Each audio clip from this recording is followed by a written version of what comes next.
You're watching Business Access TV. Business Access. Business Access. Business Access. Business Access. You are watching Business Access TV. Business Access TV. Serious about business. Serious about business.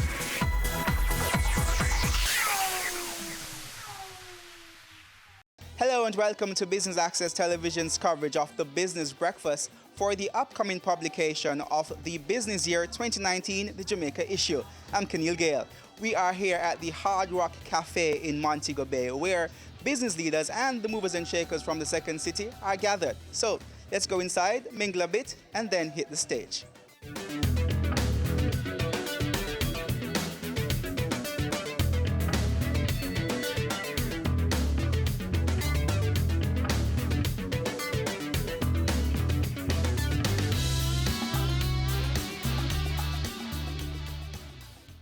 So we are delighted to have you to participate and share in our second edition of the Business Year Breakfast in Mobay. So that many of you, we know, have traveled long distances to be here, and it serves as a reminder to us all just how important our work is. So as a natural lover and a big traveler, I truly think that Jamaica is one of the most beautiful places in the world.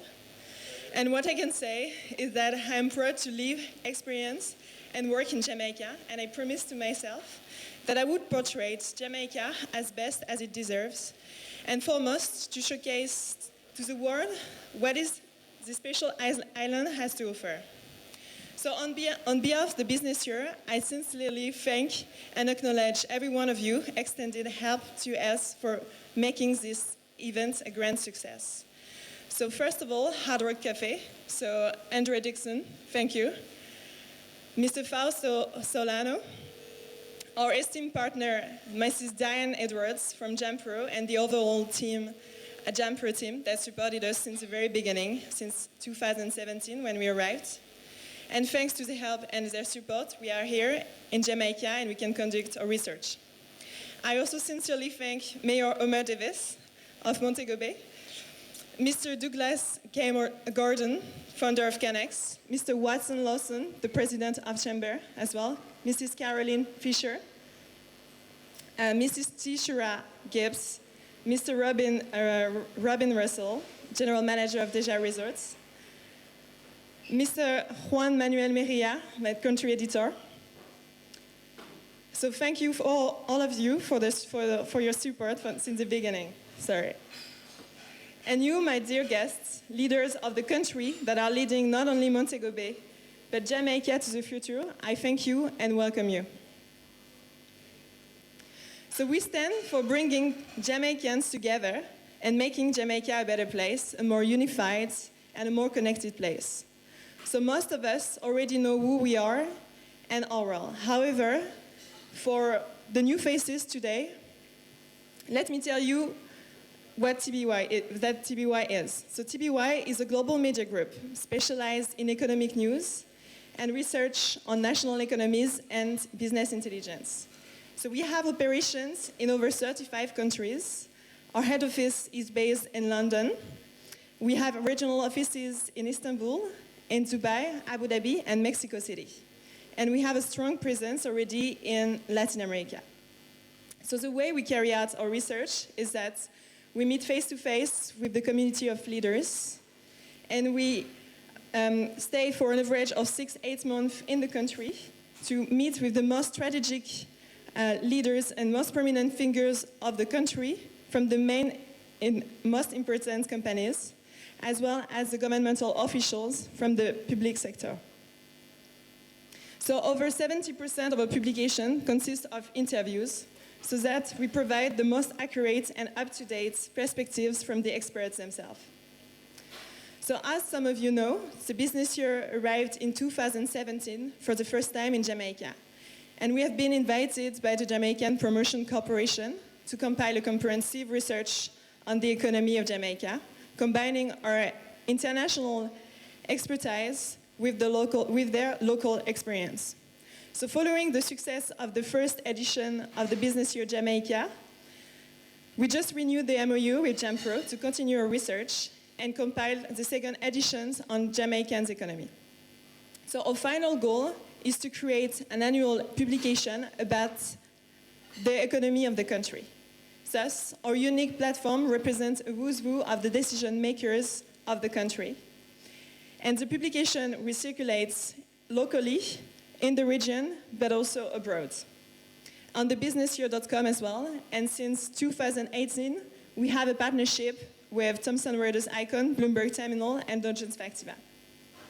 So today, we are all together because we need your full cooperation and support to truly reach the stage where we can have prosperity for all. So we know that Jamaicans, people want to tell stories that are wrapped in their own textures, language, and humanity. So we are here to use our platform to change the global perception and narrative surrounding Jamaica to truly reflect the economic potential of the city and the island, and further highlight the vibrant and dynamic local leaders, such as yourself, that are moving Jamaica forward. I am very happy to be here this morning on behalf of the Montego Bay Chamber of Commerce, because this breakfast launch is for us another opportunity to carry out what we believe is one of our natural duties, indeed obligations, as a chamber, that being support and aggressive marketing of this space that's otherwise known as the tourism capital of Jamaica. We recognize this is another grand opportunity, not just because what you will learn or have learned about the reach and the capabilities of the TBY, but this is a place where we have been before. That is to say, only last year the Chamber connected with TBY, and the results commencing with the showcasing at the Jamaica Investment Forum last year spoke volumes. In fact, yes, as Aska said, they officially launched their first publication, the TBY Jamaica, at the forum in partnership with JAMPRO. So let me also recognize the TBY for, one, the interest it has taken in Jamaica and the excellent way in which it had delivered on marketing this space and all the great products and services available. You know, I will admit, ladies and gentlemen, because I've recognized that this partnership, this renewed connection, sits very well with three overarching strategic initiatives for my administration. Indeed, the 10-point strategic plan for which this administration was mandated to execute on are all within the areas, namely member centricity, modernization, and advocacy. Member centricity, here we want to zero in directly on our membership, on how we can facilitate direct benefits. We had and we still have in mind the sweet deal access, which we are now referring to as the member-to-member discount program. And I encourage all our members to sign on and don't be left out of this pool. We are seeing to the delivery of worthwhile, cost-effective training programs to benefit the members and their staff. This, we know, will have direct benefits in sharpening a critical asset for most, if not all, businesses. And I'm referring to human resources. And I want to recognize Dollar Financial for the sponsorship of our first training program. We expect to arrange a second one in November with a focus on digital marketing. And again, we encourage our members to use the opportunity provided by the Chamber. Member centricity is also about improving networking opportunities, and improved flow and regularity of communications amongst our members. That's also being done through our monthly meetings, which we have also now added a new twist of getting these away from the chamber office facilities, but to different venues across this wonderful city. Hello, Pier 1. The TBY Jamaica connection gels with this mandate of member centricity, as what is top of mind for us is our membership being able to reap the benefits. Those who decide to utilize the services of TBY, they should reap the benefits from the tremendous reach and capabilities for which TBY Jamaica offers.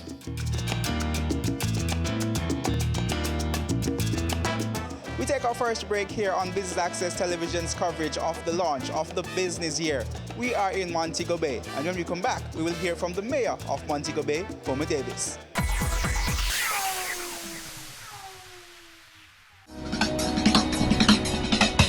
Cameo brings the creative industries to life, delighting creatives in different fields each week. Art. My life surrounds art. I breathe, I eat art. Fashion. Food. Without a customer, we're nothing but four walls. Music. Film. Cameo, only on Business Access TV. Have you seen it? It's BATV Live.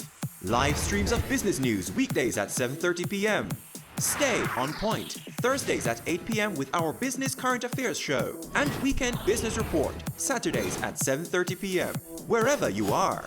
Log on to our Facebook page at Business Access TV or visit our website at batvja.com. Live and at your fingertips. Business Access TV.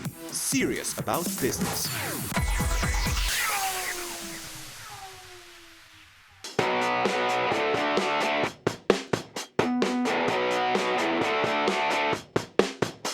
Welcome back to Business Access Television's coverage of the launch of the 2019 Business Year publication, where Jamaica will be getting another solar issue. We will now hear from Montego Bay's Mayor, Councillor Homer Davis. Let's go to the stage. Montego Bay, our little city, our friendly city, our beautiful city, carries the title. And it's not something from my imagination. It is something that has been recognized, that we are the fastest growing city in the Caribbean. And for that, you, the members of the business community, you, the members of the Chamber of Commerce, and those who are involved in tourism, ought to give yourself a round of applause for that. Hadn't it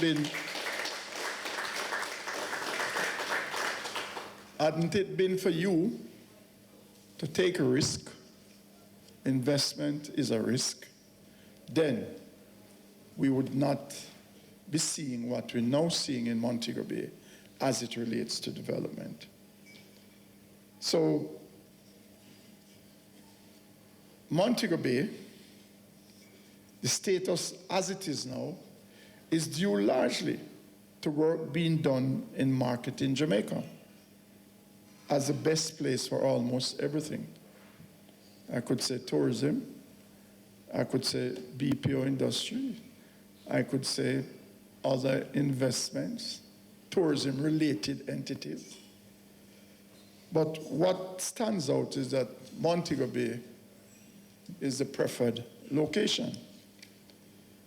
And it is a preferred location because I tell people that Montego Bay is an hospitality area. Said when he's in Montego Bay, he feels more welcome. He feels as if he's a part of a community. There's an intimacy with Montego Bay, and that is why Montego Bay is really the preferred location. You being here for 2 weeks, you're no more stranger. You know just about everybody. You know about just all the eatery, all the drinking spots, all the place to be. And that is a good thing with Montego Bay. So we enjoying what we're now enjoying.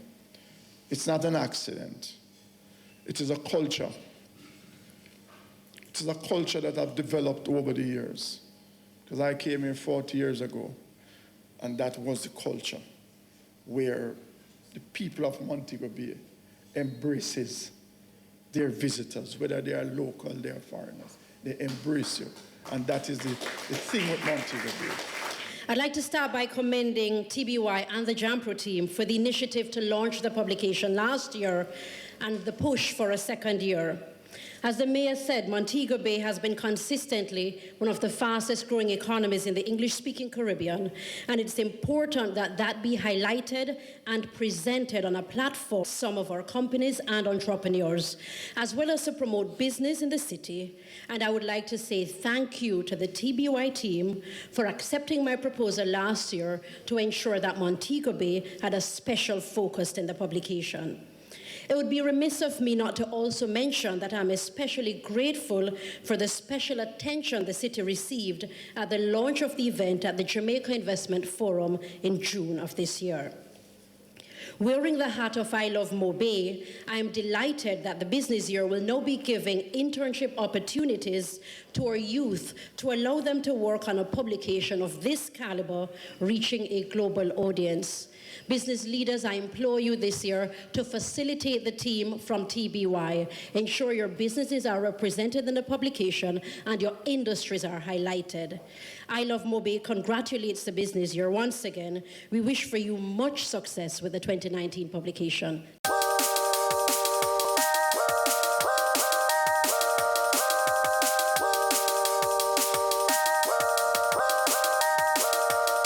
What was your major takeaway from the presentations this morning? Well, the fact that we're covering Jamaica again for this year. We did last year, and it was good highlight, good focus, and we know that there's a laser focus kind of interest now on Jamaica. We have done very well in the Doing Business report, in the Global Competitiveness Index, and so this, will take us further in positioning and presenting Jamaica as a great place for investments. So what are some of the opportunities do you see for your industry in particular from a publication such as this? Well, as you know, we're in the global services business. So our interest is customers looking to do business with existing providers, new entrepreneurs, new businesses in Jamaica.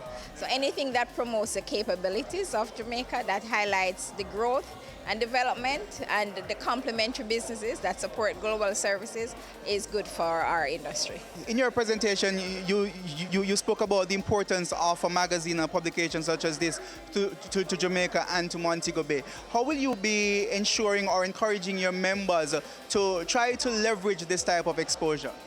Yeah, well, look, we as a chamber, we always understand the power of marketing, the power of getting your message out. You could have the very best product. You could have, it's the best thing since sliced bread. But if you're not getting your message out to the marketplace, it really means nothing. So we encourage, and we will encourage our members to jump on this opportunity. It's, as I had said earlier this morning, that it's a place where we have been before, because we did it last year. It was highly successful. You've seen the product. There are also one day World Wide Web. You can view it there. And they have the capacity to get your message out globally. We encourage our members to look at it and to see how well they can exploit the opportunity. Ready for cable for as little as $100? Ready for no monthly cable bill? Ready for 10 TV channels absolutely free? Then pick up our Ready TV box at authorized stores for $4,500. Hook it up to your TV set, then top it up with Ready Credit for 1, 7, or 30 days. Buy now and get $1,000 free Ready Credit and start watching your favorite shows. Pick it up, hook it up, top it up. Ready TV. Prepaid cable TV when you're ready. Now serving Kingston and St. Catherine. Limited time offer while stocks last. Conditions apply. Caring Hands Season 3 continues to effect change in a changing environment. Going beyond business. The little leaders of today are our leaders of tomorrow. And with the proper education, we'll have very good leadership coming from that. That's Season 3 of Caring Hands, creating change and shaping lives, every Sunday at 5:30 p.m. on Business Access TV. We are serious about the business of real estate, so catch Home Sweet Home Sundays at 4:30 p.m. or if you missed it, check our website at batvja.com.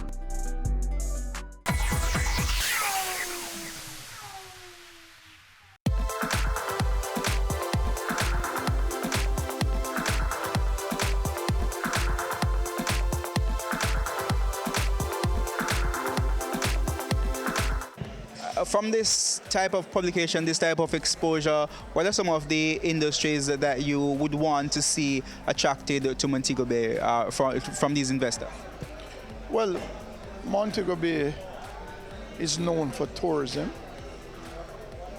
the BPO industry, that one is growing, farming, which I think we have a very good opportunity for not Montego Bay, but for St. James, especially the southern section of St. James where the farming lands are located. Because we have a service industry, and a great part of that service industry and this hotel industry is that the visitors who come here, they eat and they drink. I am not sure, or I could say that I don't think that we are really taking full advantage of the supply chain. So you're saying there's a lot of untapped potential there? I think so. I know so. Because from time to time you will hear things.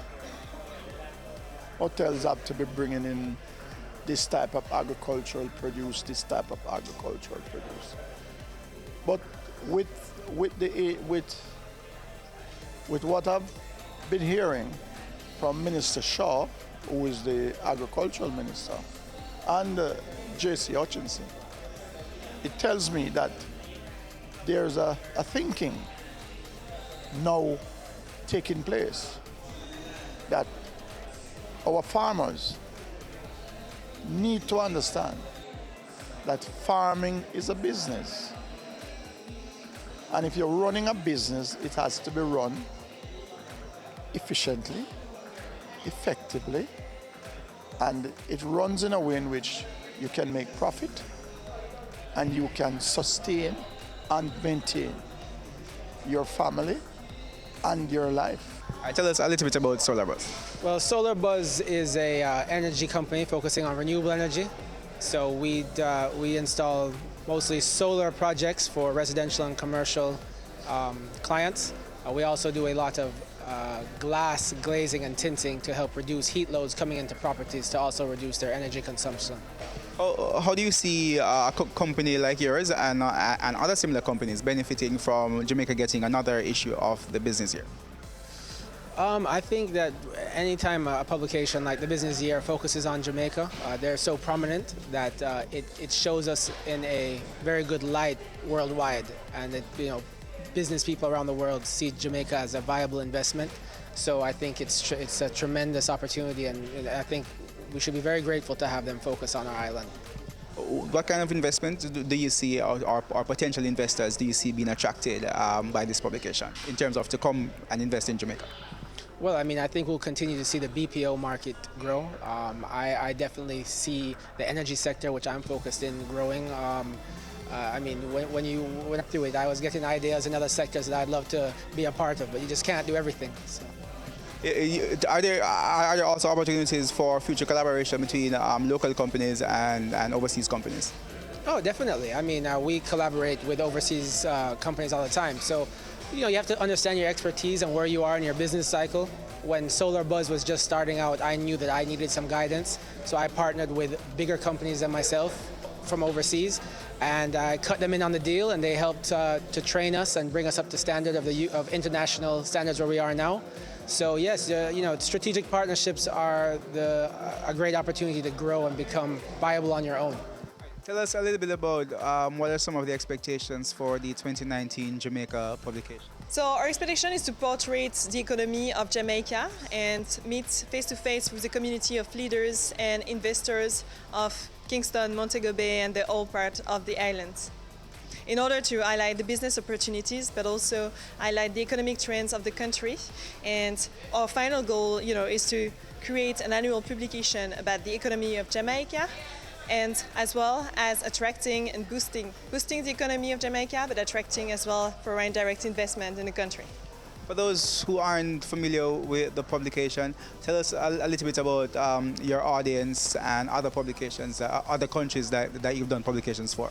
Okay, so thank you. Very good question. So actually our readers are investors, our leaders. So all the publication is read by general managers, CEOs, and all the community of leaders from the private and public segments, the main important companies as well as governmental officials, ministers and prime ministers, leaders of the country. And we reach out 9,350 readers in Jamaica and 88,000 readers internationally, as well as we distribute the publication online on thebusinessyear.com. And since 2008, which is a breakthrough in the history of the business year, is that now we have a partnership with Thomson Reuters Icon, Bloomberg Terminal and Dodgers Factiva.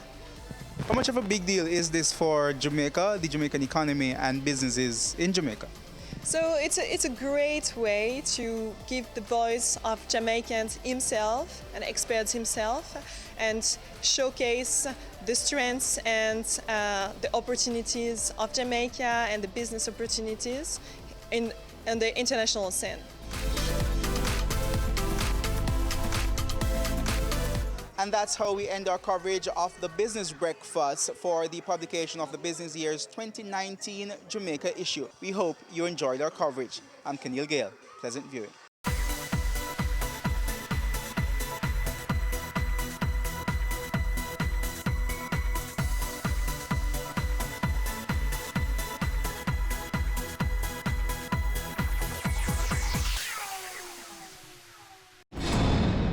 Are back with another exciting, innovative and inspiring season. It takes a lot of stick-to-itiveness, being consistent and persistent in whatever you're doing. That's the bottom line. Business exists to add value to people's lives. And if we're not doing that, might as well we lock down the store and just call it a day. It's a season 3 of Creating Wealth, Mondays at 8 p.m. on Business Access TV. The Good Life, your trusted source for useful health and wellness information, lifestyle tips for the mind, body, and soul.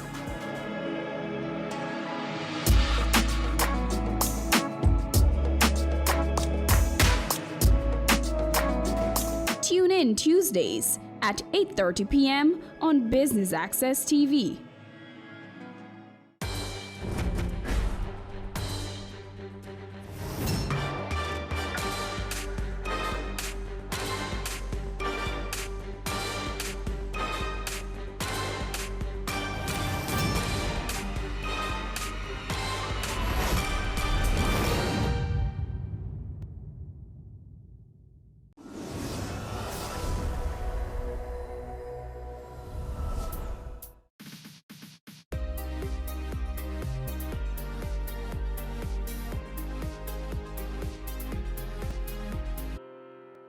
Renowned reggae singer Dr. Alpharita Constantia Rita Marley was one of the 215 outstanding outstanding Jamaicans who were formally recognized during Monday's ceremony of investiture and presentation of National Honors and Awards at King's House. Welcome to another episode of Jamaica Magazine. In today's show, we shed light on the Rita Marley Public Speaking Competition, which seeks to better prepare Jamaican young people for public speaking events. And later, we learn some more about our bandana. You don't want to miss any of what's prepared for you on this, our final Friday in Heritage Month 2019. Stay right there. Hey, what's up? This is Sean Paul and you are watching Jamaica Magazine. Keep it locked.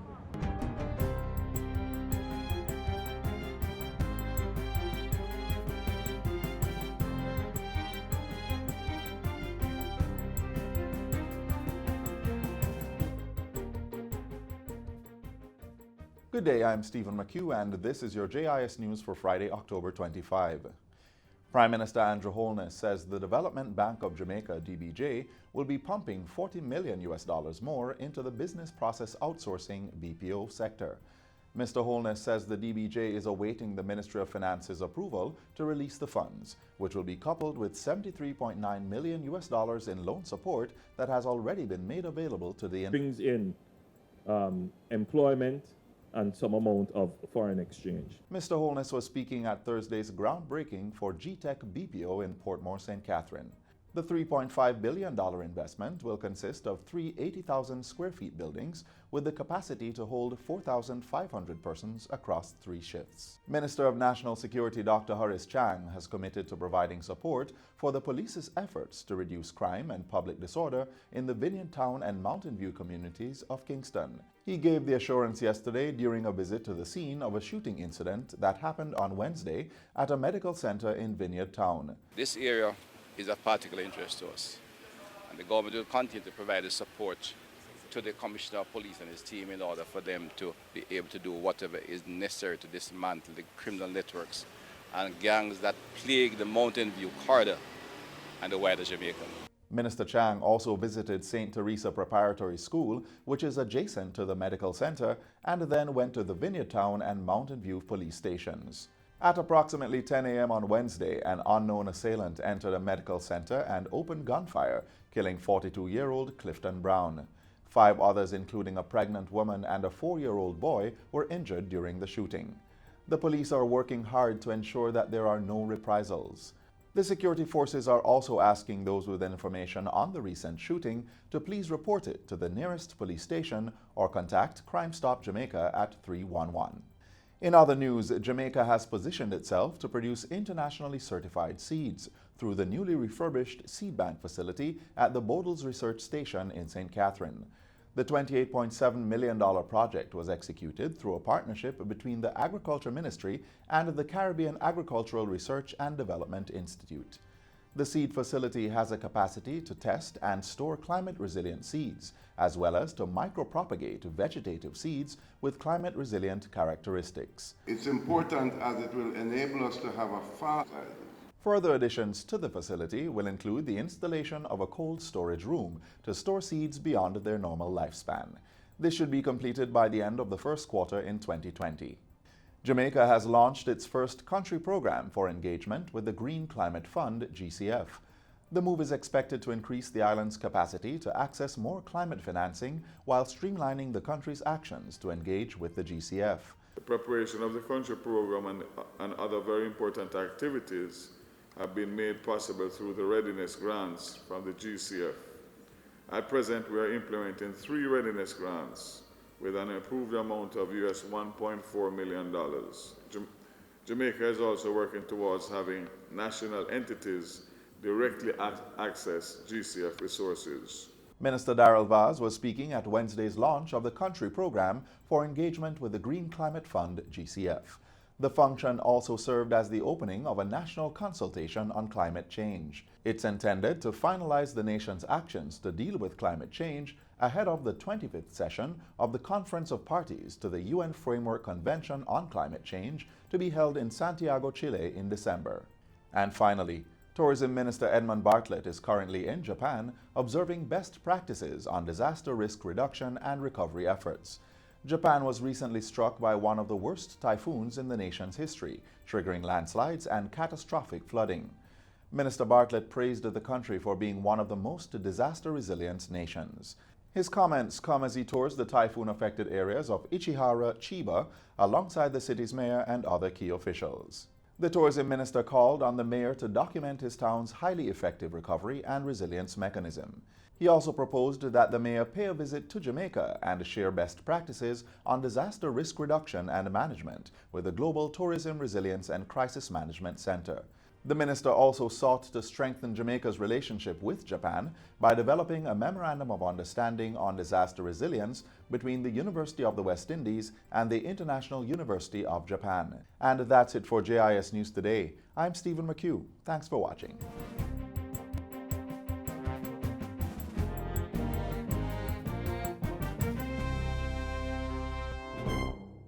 Garbage collection, maintenance of public sanitary conveniences, upkeep of cemeteries, provision of water shops, road improvement, street lights, poor relief programs, community beautification.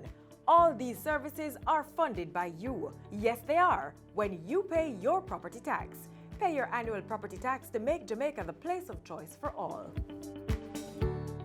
As you heard earlier, Dr. Rita Marley was awarded the Order of Jamaica on Monday for her contribution to the popularization of reggae music and for humanitarian work through the Rita Marley Foundation.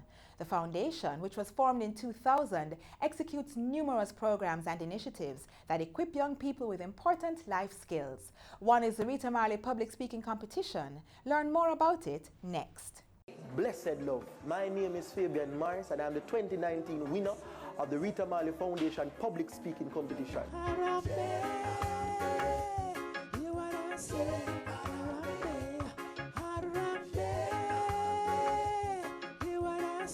You know, my teacher expressed to me like a month ago if I'm interested to. She didn't even ask if I'm interested. She said, you know what, Fabian, I know you're good at impromptu, so you're going to enter Rita Marley. And I'm like, all right, okay, let's try it. Yes. Fabian Morris is one of 12 high school students who participated in this year's 5th annual staging of the Rita Marley Public Speaking Competition. What are the benefits of public speaking to the participants in particular? It is a great way of building personal development on many levels because improving communication skills is helpful in almost every area of life. Whether your goal is to engage in political debate, make a career as a motivational speaker, or gain confidence in front of an audience, public speaking can help you meet your goals. We commenced this competition in 2015, the aim of which is to develop articulate speech among the youth and so that they could represent Jamaica on any platform or forum. Students, teachers and others came out in their numbers at the University of the West Indies Mona campus to offer their support to the contestants in the two-part competition. Round 1 had contestants opining on the moot of all the forms that reparations should take. Repatriation to Africa is the most important. Reparation is on the national agenda, and part of our responsibility is to ensure that public education, especially of the youth, is part of this mandate. In 1518, a grim date in the history of the Atlantic slave trade, the Spaniards carried the first cargo of Africans from West Africa, took them whether by force or flawed bribe from their home where they are free to a foreign land to sell them as slaves. And it is no time we demand a reparation. The various forms of reparation law, covering both monetary and non-monetary reparations, can be summarized in 5 forms. Restitution, which includes repatriation, rehabilitation, compensation, satisfaction, and guarantees of non-repetition. The question is, ladies and gentlemen, do you believe that repatriation is the most important part of this plan? Well, I say that it is the most important part of this plan. But repatriation to Africa may not be the most viable or logical option on an economic, social, and political premise. While many of us are descendants of these slaves, we were born and raised on this very island. So therefore, it is safe to say if we should be repatriating to anywhere, it should be to Jamaica. We need to know who we are before we even think about going back to the place that we call the motherland. We can't go to Africa with 2 long arms. So we have to economically build, we have to politically build, we have to socially build, we have to prepare ourselves mentally in order to reach to Africa. And when, as they usually say in Jamaica, you have to give back something to mum. To make mum add on pan the house. So when mum can add on pan the house, then she can harness us in the house. But if you not give nothing to mum, if you put on pan the house, Lord God, what gonna happen? I am sure, and I'm sure many of you will know this, no way, I'm saying no, me mean no way, no better than your yard. No way at all. Yes, I just reverted to Potter, but yeah, no way, no better than your yard. And in closing, I am saying, we should go back to Africa, because Africa is our roots. After an engaging first round, the judges had a hard task selecting the top 3 speakers who would advance to the next round. But in the end, Fabian Morris, Lorena Estro, and Wendy and Ivy, and Nelson Mandela lived until 2018, he would have turned 100. To celebrate the centenary of his birth, the South African government designed the theme, Be the Legacy. In your opinion, what is the legacy of Mr. Nelson Mandela to the world? while the finalists departed to prepare their impromptu speeches, all the semi-finalists were rewarded for their efforts.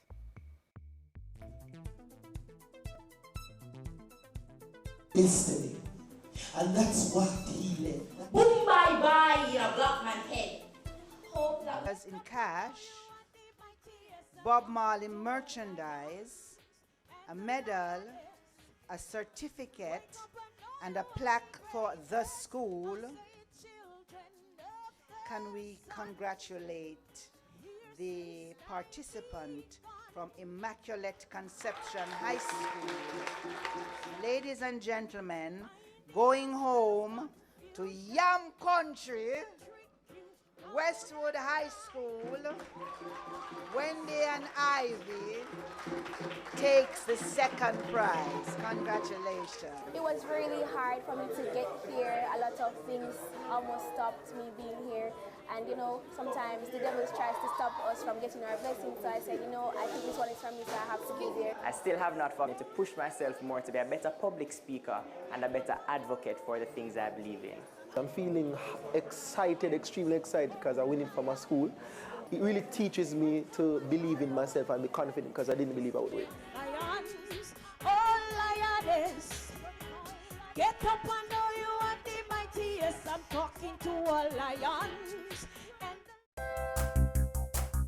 So many wish they could visit our shores. We live where they vacation. Brand Jamaica beckons all from the four corners of the earth. Well, as a Jamaican, I have great pride in selling it. You know, your pride that you sell Jamaica with is something that it rolls off. Jamaica has so much to offer, and every time I have the privilege of bringing an executive down to Jamaica, an executive from an airline or a tour operator or a travel agency, and you take them across the country, you know, the pride that they said, wow, I can't imagine, especially when it's their first time. Wow, I love this. Build it. Cherish it. Our wealth is Brand Jamaica. During national observances such as Independence Day, Jamaica Day, and National Heroes Day, many persons across Jamaica can be seen decked out in bandana. This plaid cotton material has become an undeniable part of Jamaican heritage. Just watch. A bandana, bandana, A part of our identity, a bandana.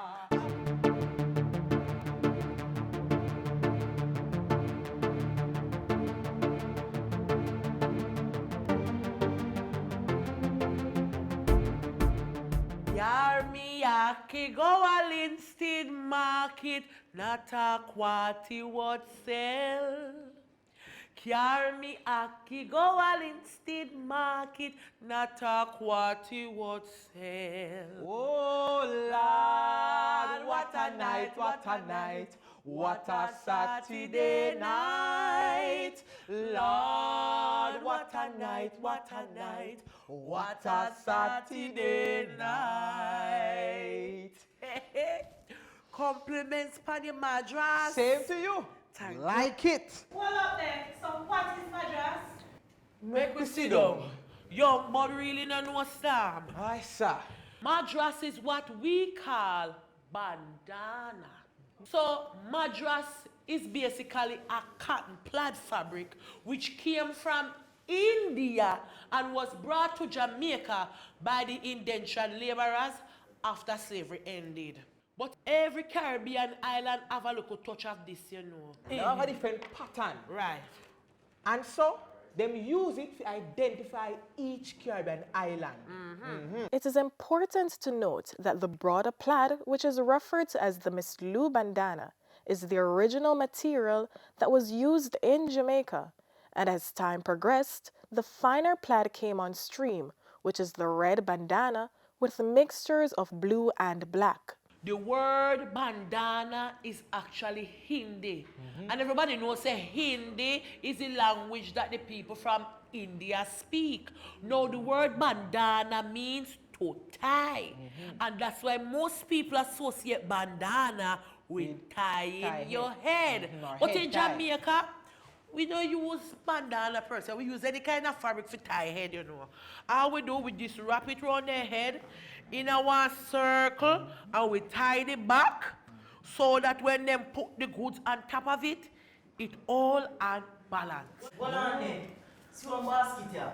Oh, so now, me can carry me a Kigali Livingston market.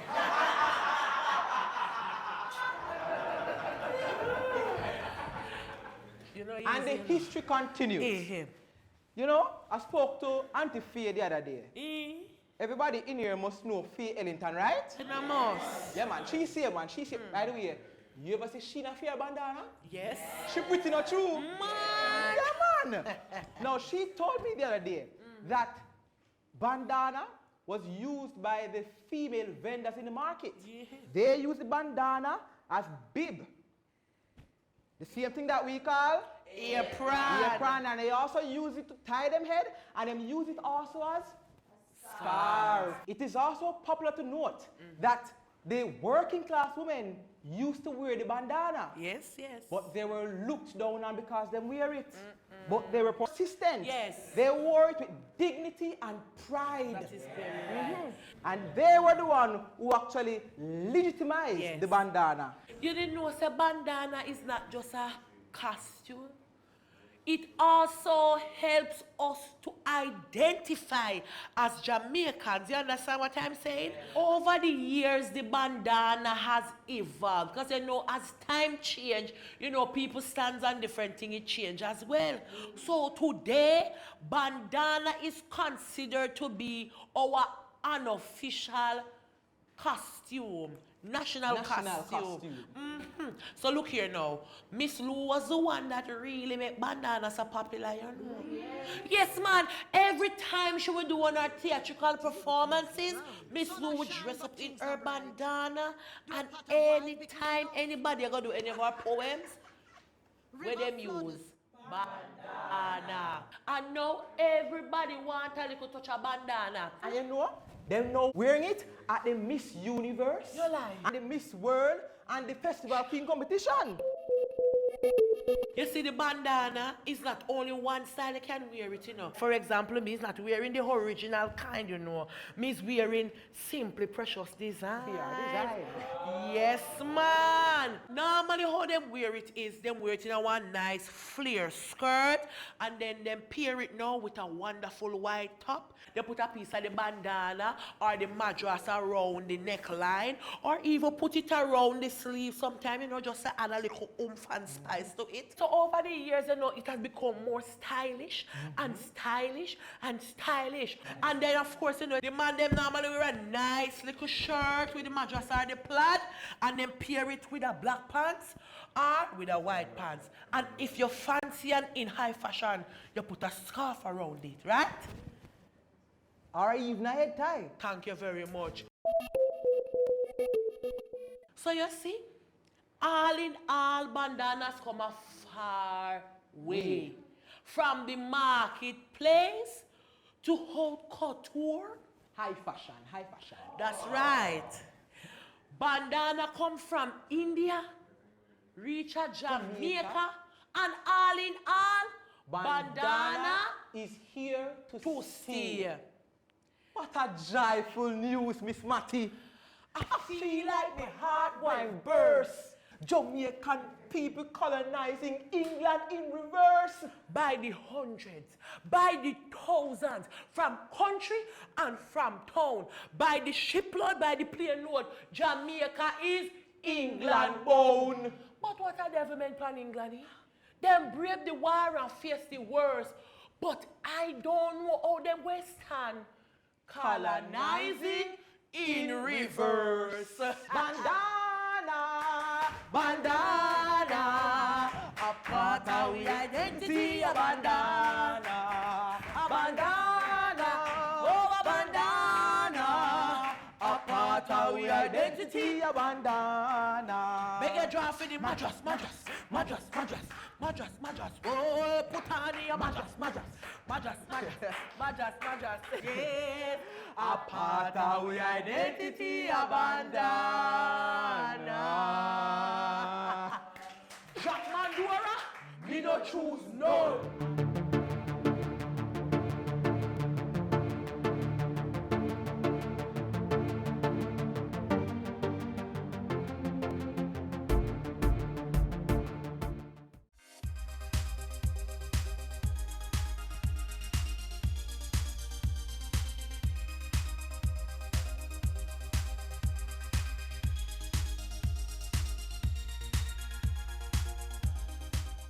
Motorists, when driving on the road, here are some simple reminders. Look out for and extend courtesy to all road users. Give plenty of room to pedestrians, especially in wet weather. Drive slowly. No bother wet them up. Slow down when approaching a pedestrian crossing or school, and always be prepared to stop. Remember, a school zone is a 30-kilometer zone. Cut your speed. Drivers of large and slow-moving vehicles should always keep in the far left hand of a dual carriageway. Keep it simple. Drive left and pass right. These are just simple reminders of your road duties. Drive safely. Our national hero, Paul Bogle, was hanged on October 24, 1865, because of his protest for justice and fair treatment of all Jamaicans. Though he was punished for his brave act, his labor was not in vain. It paved the way for the establishment of just practices in the courts, which resulted in the social and economic advancement of our people. Learn more next.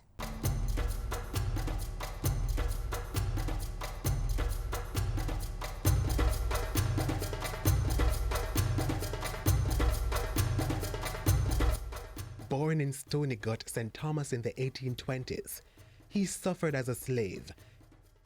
He toiled in the hot sun, working and praying for the day he could say, "Yes, freedom come."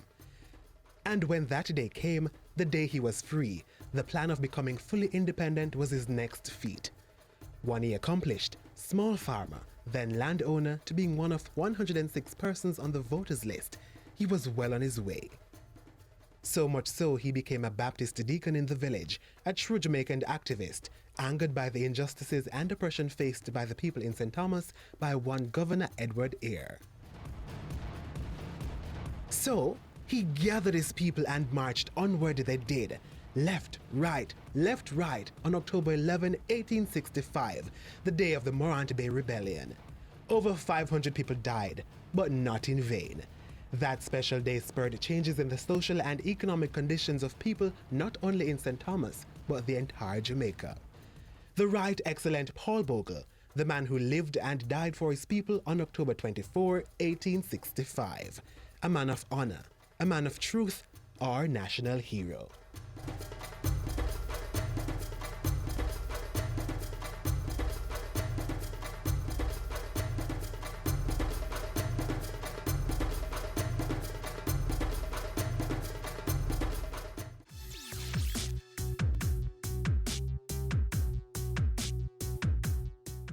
So you just learned how the Morant Bay Rebellion helped to pave the way for a better Jamaica.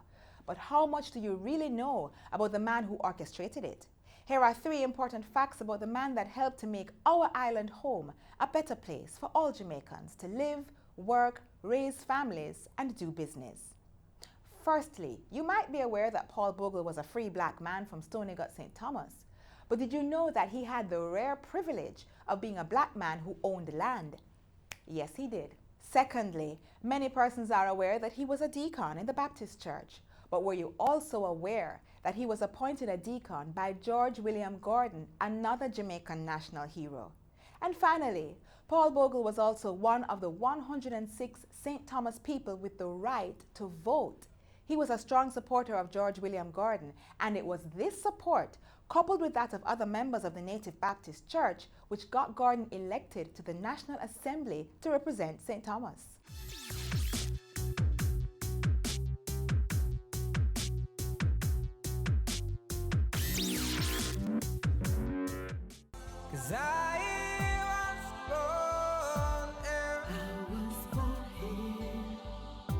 And I was raised in sunshine Jamaica, my blessed Jamaica, mighty one, oh, I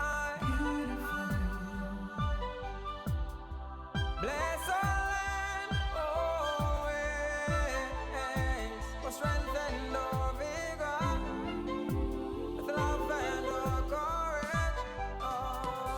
So let's remind ourselves and tell the world, hello, hello, I'm a Jamaican, we are Jamaicans, hello, hello, I'm a Jamaican. And this is the final stop in today's magazine. Thanks for journeying with us. To watch today's program again, simply visit our website, jis.gov.jm. Don't forget that you're able to follow us on Twitter, Facebook, and Instagram. I'm Audrey. Have a superb weekend.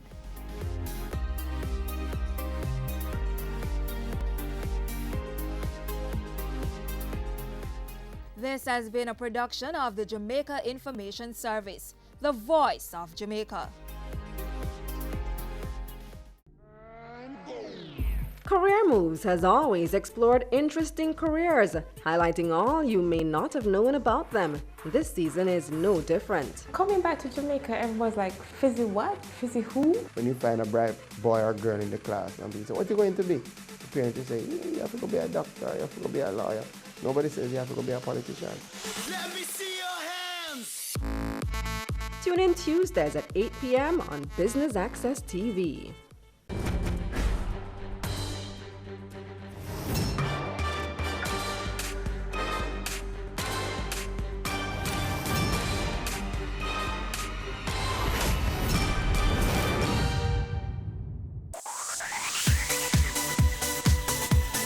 You're watching Business Access TV. Business Access. Business Access. Business Access. Business Access. You are watching Business Access TV. Business Access TV. Serious about business. Serious about business.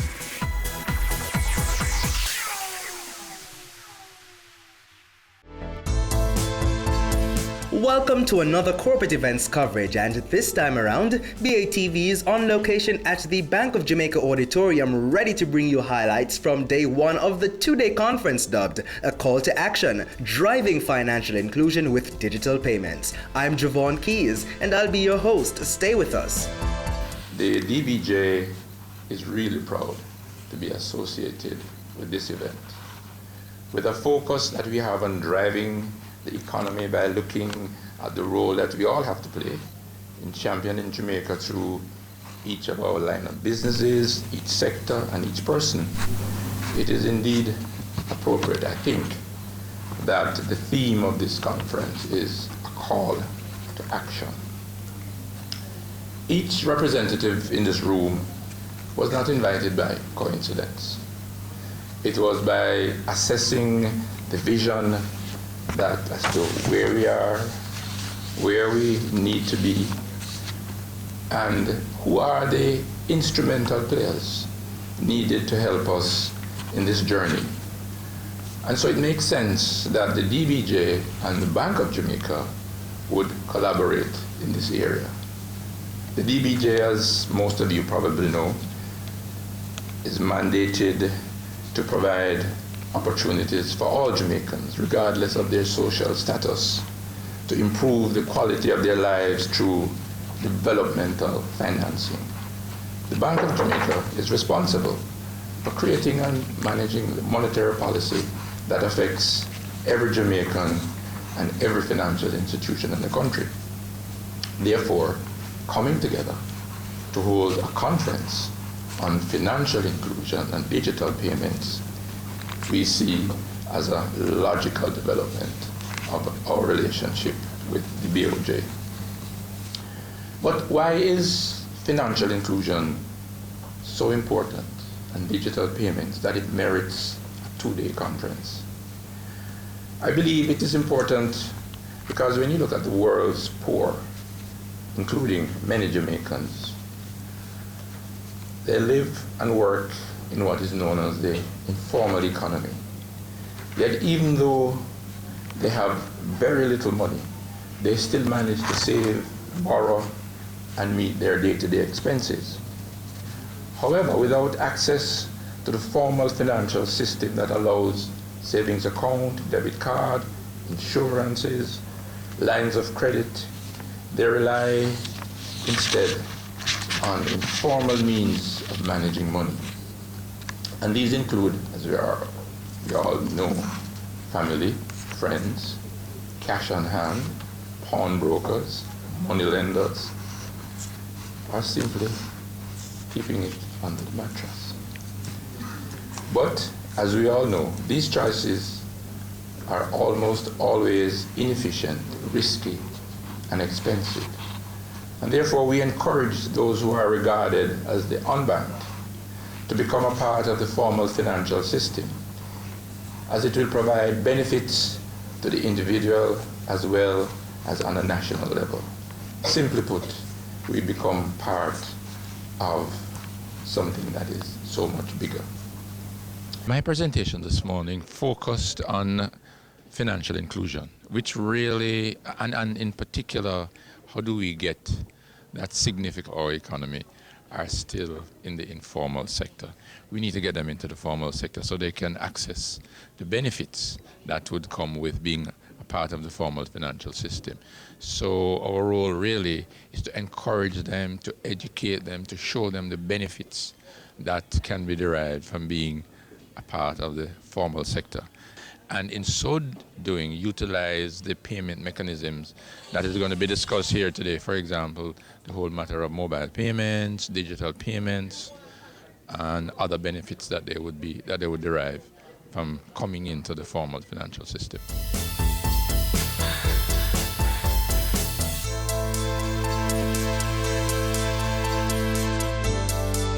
We are convinced that as we strive to develop and provide payment products and services to satisfy the needs of the average Jamaican consumer, we also see the need for tailored financial literacy programs that are integral to Jamaica's transition to the status of a digital economy.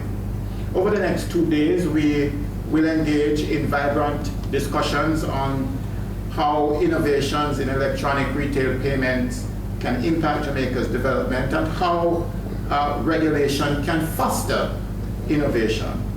We will take an in-depth look at the risks and opportunities associated with digital payments and, most importantly, discuss how public-private partnerships can create a sustainable ERPS ecosystem. We will hear from our authorized ERPS issuers their experience with electronic retail payments. We will also hear from a micro entrepreneur on how electronic payments can help to grow his business. It is anticipated that arising from these discussions, we will all have a renewed commitment to the development of the ecosystem to promote the use of digital products and to unlock the potential economic benefits associated with increased digitization of the economy. Ladies and gentlemen, I declare the conference open, and with the wish that our deliberations will be fruitful. Thank you very much. Driving financial inclusion through digital payments, that's what we're about today. The idea is to bring the regulators, the facilitators, along with some of the business partners into the discussion. And coming out of the dialogue today, hopefully we'll have a clear idea as to some of the challenges that are being faced by the various stakeholders. And we here at the Bank of Jamaica, we're about fashioning regulatory strategies to enable business, enable the growth and development of the financial sector. And we think that through engagement of our stakeholders, we will get certain insights which will assist us in discharging our responsibilities as a higher level of effectiveness. Well, the second day is going to be a little more of the same, but looking at perspectives of different stakeholder groups.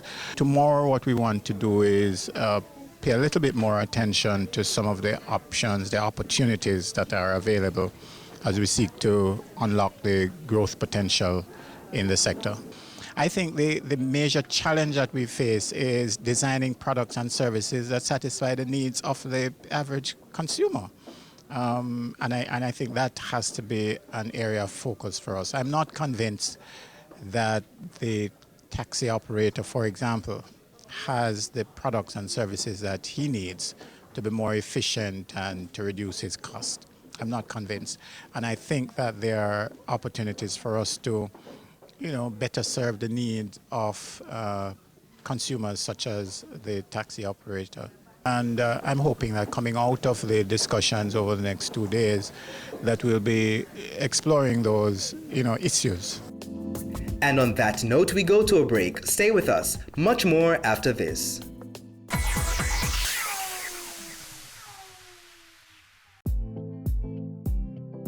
Stay current and gain more information on the ever-evolving industry of real estate on Home Sweet Home, Sundays at 4:30 p.m. on Business Access TV.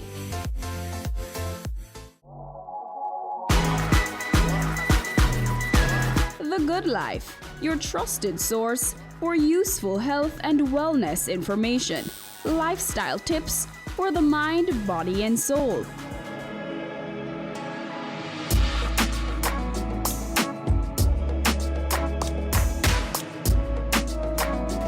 Tune in Tuesdays at 8:30 p.m. on Business Access TV.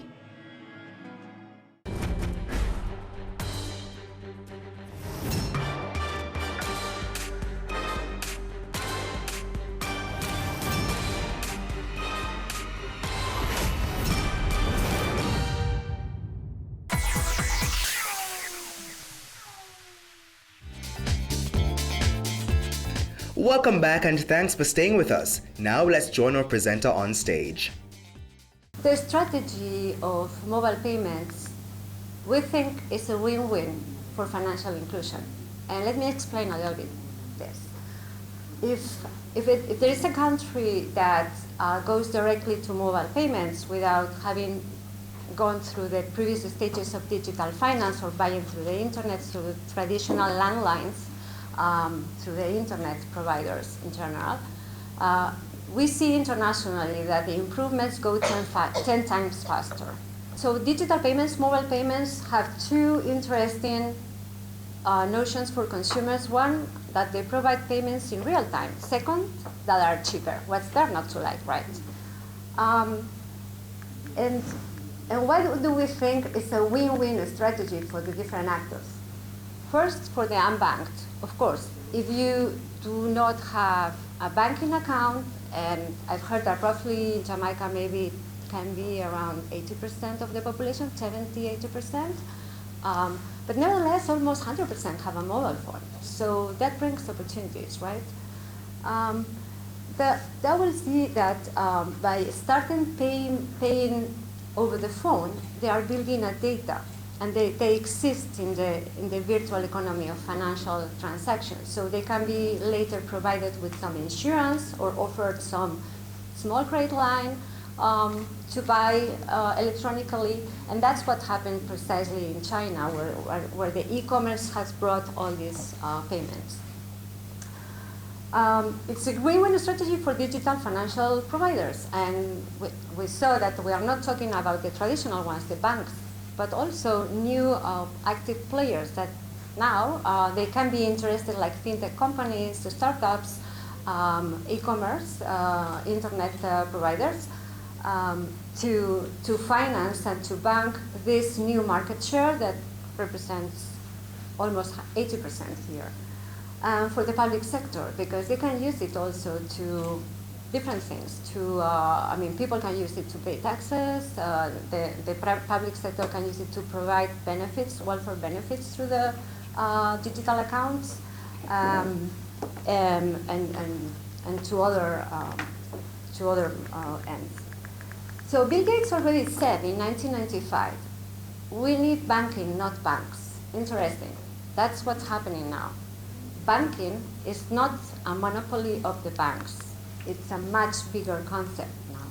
So we've seen in the recent years that this has been very true, because we've seen the fintech activities, so the advancement of technology and the open platforms has made possible that new players come to offer financial services. Banking is it's a concept that is changing. So banks are from financial disintermediation, and fintechs, big techs, internet giants getting into the financial sector. That's from observance to what's going on in China, in India, and in other countries. This is a win-win strategy for consumers, for unbanked population, because they see that they can have access to more products. If start doing payments, then they can build transactional data, and this data is embedded into the system, and they can be sold other products. And this is a win-win strategy for the digital financial services providers, because they have access to population that has mobile phones, but they don't have a bank account. And finally, this is a win-win strategy for regulators, because they can use these systems also to provide welfare benefits, payments, payrolls, and they can be used to pay taxes, and so the traditional concept of banking is changing. And if the countries like Jamaica that didn't have a previous digital strategy that includes using landline services, it is well researched that the countries that go mobile first or mobile only, the improvements are 10 times faster, which is good news also. In terms of safety, it's very important to collaborate with the financial inclusion programs. They collaborate with financial literacy. They need to be aware of what are the different methods that they can use, and it's driven also by a good, like the Bank of Jamaica is doing and has in their agenda to promote financial literacy, to promote the use of these new ways to conduct business and through the mobile in a safe way for consumers, in the sense that they can avoid fraud, or they cannot be hacked, or they cannot be put at risk. So they need to know better how to do it. But having been said, these are very easy to use ways. So for example, the social media messaging apps like WhatsApp is getting into payments. So what they are trying to do is to be very friendly used, and the consumer is at the center of the product. So you can use your app to pay, to buy cinema tickets, to use for taxes, to pay your taxes, to different things. So they are trying to do it so that it's very user-friendly. We take our final break, but don't go anywhere. We have more highlights for you after this.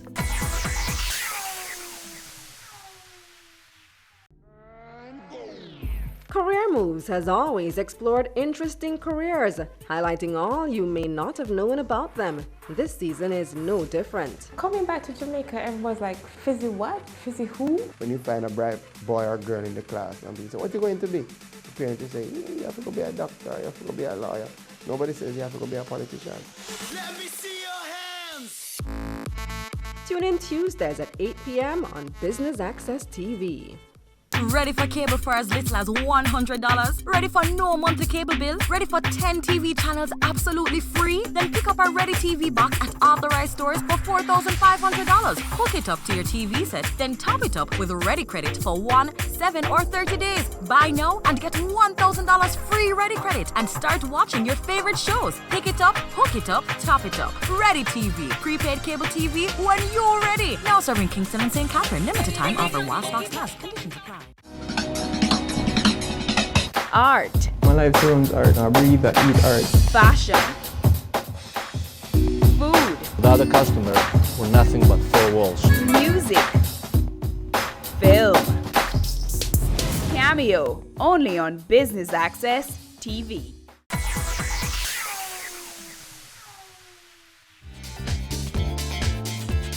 Thanks for staying with us. Now for more highlights.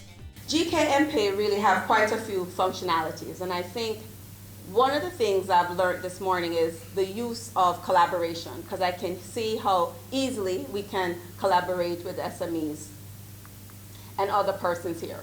So basically, our functionalities allow us to load remittances to phone, and we must say here that we're one of the only mobile payment solution that can do that. So for instance, you walk into our Western Union location, and you can load the cash that you would now take out of that location onto your phone, right? So the functionality, as you see, is there.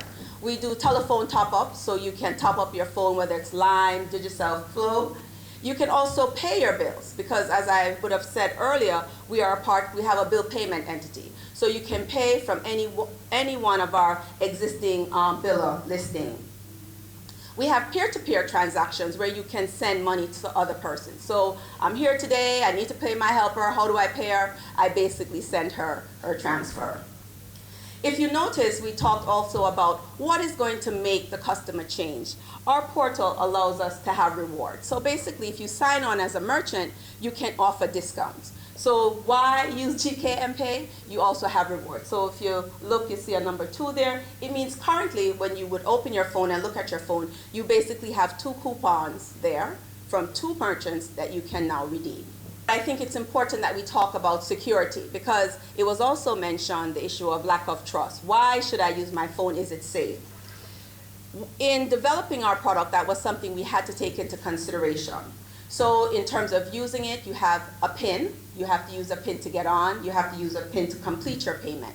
When you go into our self-serve portal, which is again helping you to basically help yourself through this new journey that you're on in terms of becoming digital, there is a self-serve or customer portal that is self-serve. And of course, it's encrypted.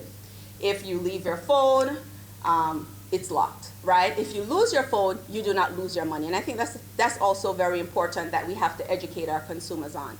If you lose your phone, it's even safer than if you have lost your wallet or if you have lost your credit cards or your debit card. There's not this long process. You call the call center and you reactivate your phone. So the issue of security and development was integral in terms of the platform that we developed. So what were some of the challenges we were facing in terms of GKMPay? And I heard it again from the previous presenter, the idea of educating our customers. There is still this lack of trust for the technology. You know, do I really trust that my money is going to be on my phone, that I'm going to be able to use it when and where I want to use it? What if I lose it? So how do we truly get our customers to embrace this new technology? We also have to educate them that it's safer, you know, to use the phone. I have in the audience, we invited the head of the Taxi Association here today, Alan Blair, right? And one of the things we've been saying is, as taxi men, collecting, how is it safe for you to be on the road all time of night with money on your body? So we're also promoting safety, but still we were having a challenge. So customers, merchants were really not accepting that this is a new norm. So we have launched GKMPay. I want to go to KFC. But KFC is saying, what is GKM Pay? What's in it for me?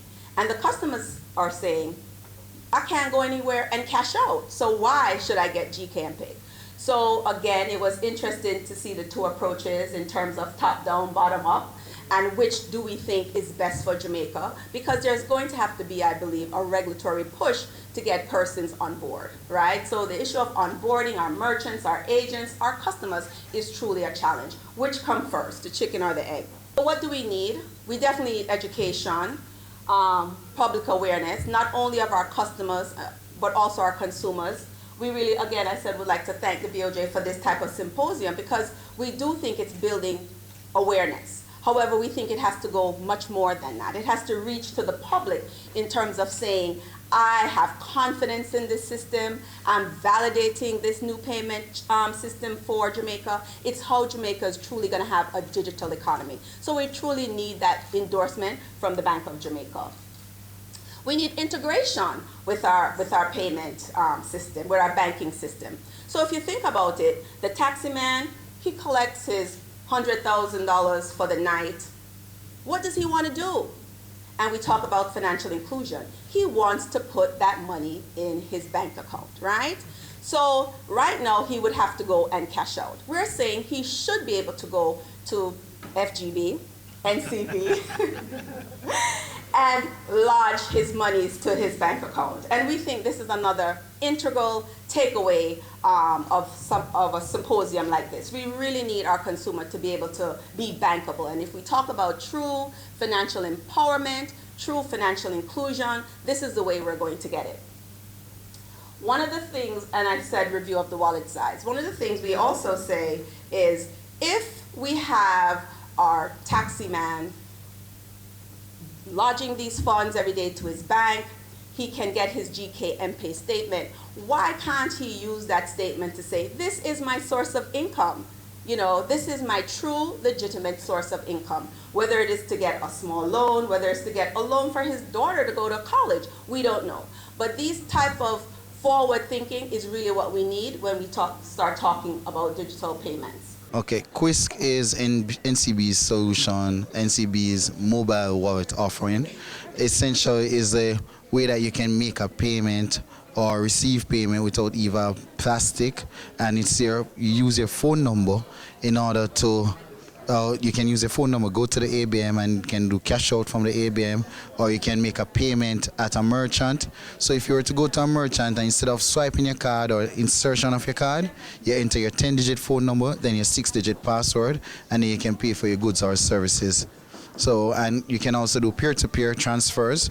So if we go to, let's say a group of us go to dinner and we go Dutch, we can just transfer all the funds to one person, and then that person can make the payment on the NCB terminal to pay for the dinner. We launched Quiz in 2016, and we've seen increased interest because of a number of changes we've made to the product, and we made it a little easier as well for customers.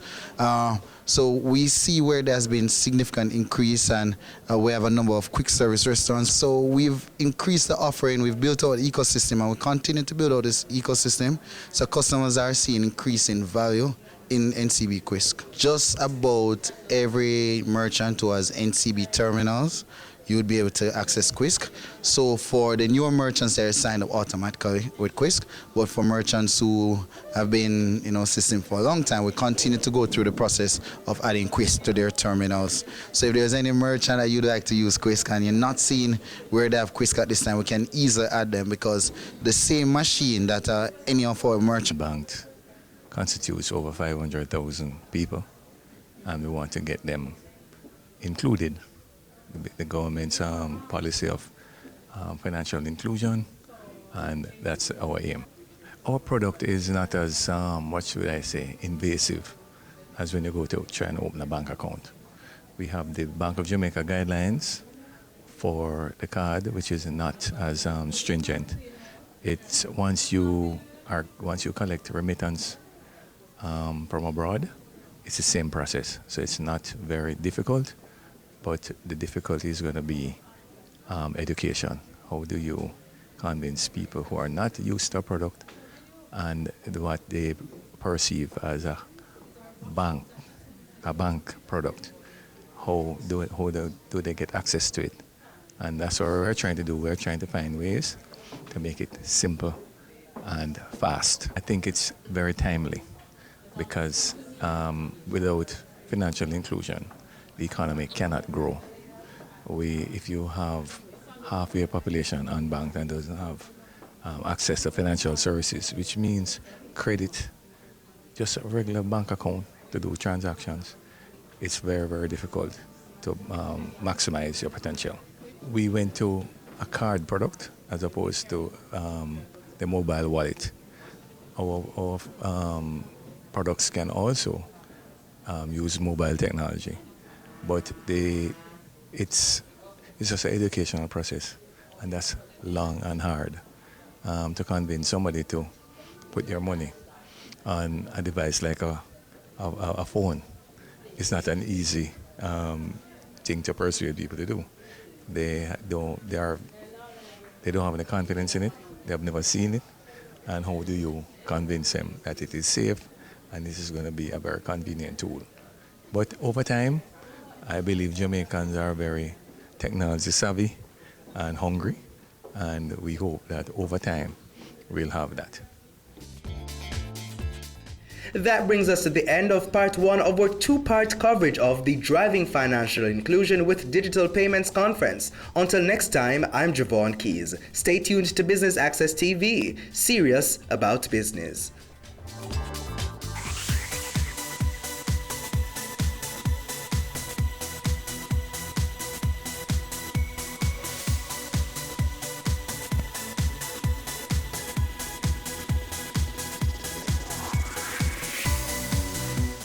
They say it takes a village to raise a child, but the world will one day need the leadership of that child. The time you spend with your child matters. It stimulates their minds and shapes the way they act. Talk with your children. Help them to better understand the world around them and to value what is truly precious. Above all, the most valuable gift you can give them is love. Play, talk, teach, love. Take the time. It makes all the difference. A message from the Parenting Helpline and Ad Council Jamaica.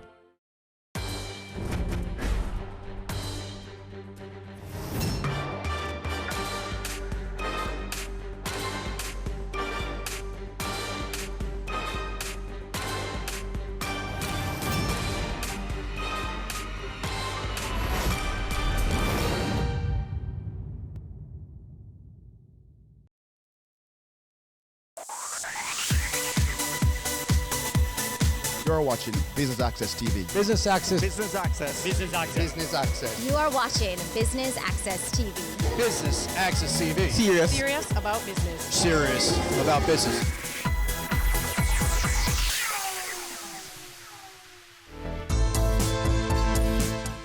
Welcome to part 2 of BATV's coverage of the Driving Financial Inclusion with Digital Payments Conference happening right here at the Bank of Jamaica. I'm your host, Javon Keys, inviting you to stay tuned. DBJ, in collaboration with the Inter-American Development Bank, has embarked on a program of financial inclusion, or assisting with the development of the and also assisting with the development of the micro, small and medium-sized enterprises.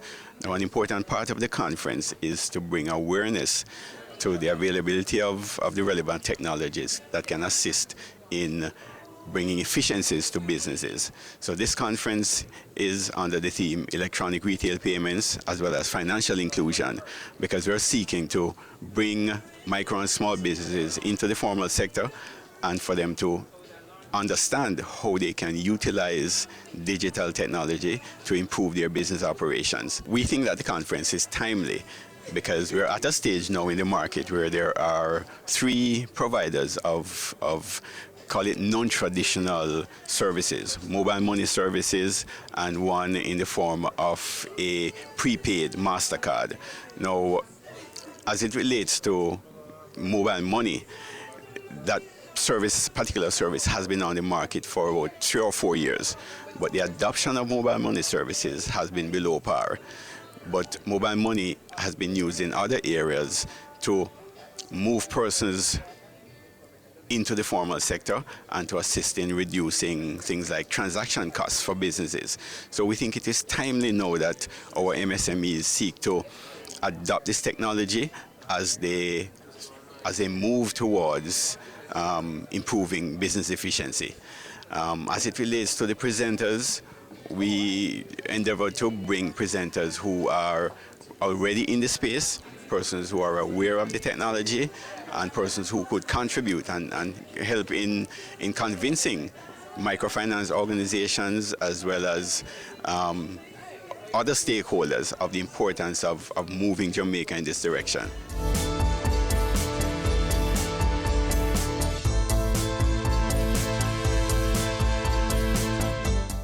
The idea behind this is really seeking how we can help to develop the ecosystem for digital payments to encourage more persons to actually use it as a means of engaging with regulated financial institutions or regulated payment system providers. The thinking behind it is that you have to understand the customer's perspective, remove the pain points, understand the provider's perspective, and facilitate the flow of business and funding. Because this financial inclusion project is part of a broader project to empower Jamaicans to actually engage in the global economy. First of all, I think we need to redefine ourselves. I think we limit ourselves unnecessarily. Jamaicans, and Jamaica is actually on the cusp of becoming first world. We're an upper middle income country. We have sacrificed greatly in terms of financial sector reform. So what you see in the ERPS guidelines, the Electronic Retail Payment Services guidelines, is the creation of the regulatory framework which speaks to consumer protection, speaks to agents, speaks to the nature of the product design, and we go through a rigorous assessment of the product, which means that when a consumer now uses an authorized ERPS product, they have confidence that Bank of Jamaica has looked at the issue, looked at fit and proper, looked at the agent network, and even looked at the mechanisms to protect the consumer.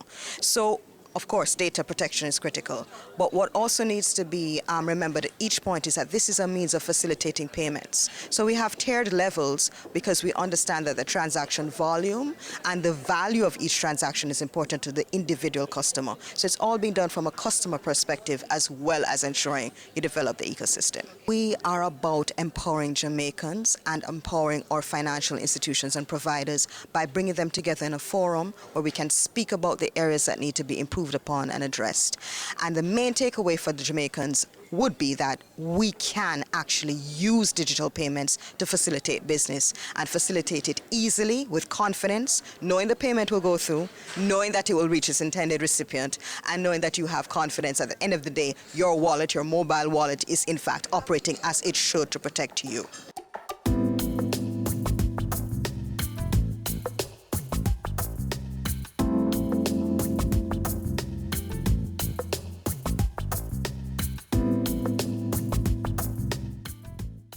I was presenting on public-private partnerships and how its impact can influence a successful ecosystem for electronic retail payments. The main takeaway points is that the private sector, in assisting the government to achieve national financial inclusion strategy, cannot do it on its own. There has to be a substantial investment by the government itself to advance financial inclusion. This conference is an offshoot of the government's plan, and in this plan it involves the commitment to public and private partnership, which is education of the public on the government's intention to support digital products for the underserved, and hence it's called financial inclusion. It's very timely. Digital evolution, it's becoming faster and faster, and the sooner Jamaicans are made aware of the opportunities, the sooner the investors, all stakeholders, and the consumers can participate. I personally would not like to see a foreign company come in and provide solutions to our own citizens, which we are capable of doing. So it is incumbent upon us to now start to roll out our strategies. There are 4 authorized issuers, and issuer is the company who will be providing the service. There is Alliance, GK, which does MPay, Quisk, NCB, and previously there was Connect. And these companies have made significant advancements and investments into the new ecosystem. And I personally believe that there's so much opportunity. Lasco Financial Services is preparing its application as well because we see the opportunities in the market. But for the state, we believe it is necessary for them to assist us with the public education because we have to convert. It's going to be a lot to convert new customers who are not fully aware of the opportunities and the entire security features of this digital payment that us as issuers can't do on our own. So that was mainly the gist of my presentation, to make the state think differently about their role in financial inclusion, and also to make the investors think differently about their role. I find that most of the investors are so focused on the payment system, which is the technology, and not thinking about the ecosystem. Now, the ecosystem is necessary to drive success, which is all the merchants involved, all the agents that are involved, and other government stakeholders. So I hope today I was able to give them a different perspective. So far, there's not been any successful business proposition, neither for the customer nor the investors themselves. So I hope I was able to get them to think a little differently today. It's time for a quick break, but stay with us. We have much more after this. It's Island Hour, it's Island Hour, it's Island Hour, free eye test. It's Island Hour, it's Island Hour, it's Island Hour, free eye test. Free eye testing is back and it's here to stay. Island Eyewear offers free eye testing every day, all day at all locations island-wide. Conditions apply. Make your appointment today at www.islandeyewear.com or call us 630-1180. Island Eyewear, your style, your price. It's Island Hour, free eye test.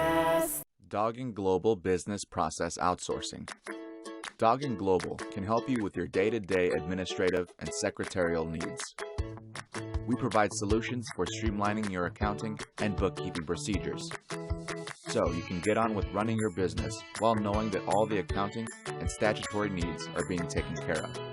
Our BPO services include the following: bookkeeping, preparation of budgets, management accounts, and periodic financial analyses, provision of temporary or part-time accounting assistance, design and implementation of accounting systems, preparation of accounting manuals, payroll services, corporate secretarial services, assisting clients with their business entry strategy into the country, setting up new legal entities, maintaining minutes and other legal documents, non-executive directorships, preparing and submitting annual returns.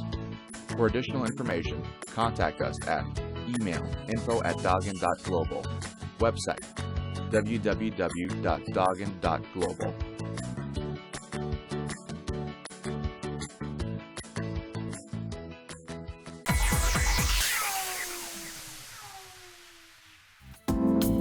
Welcome back and thanks for staying with us.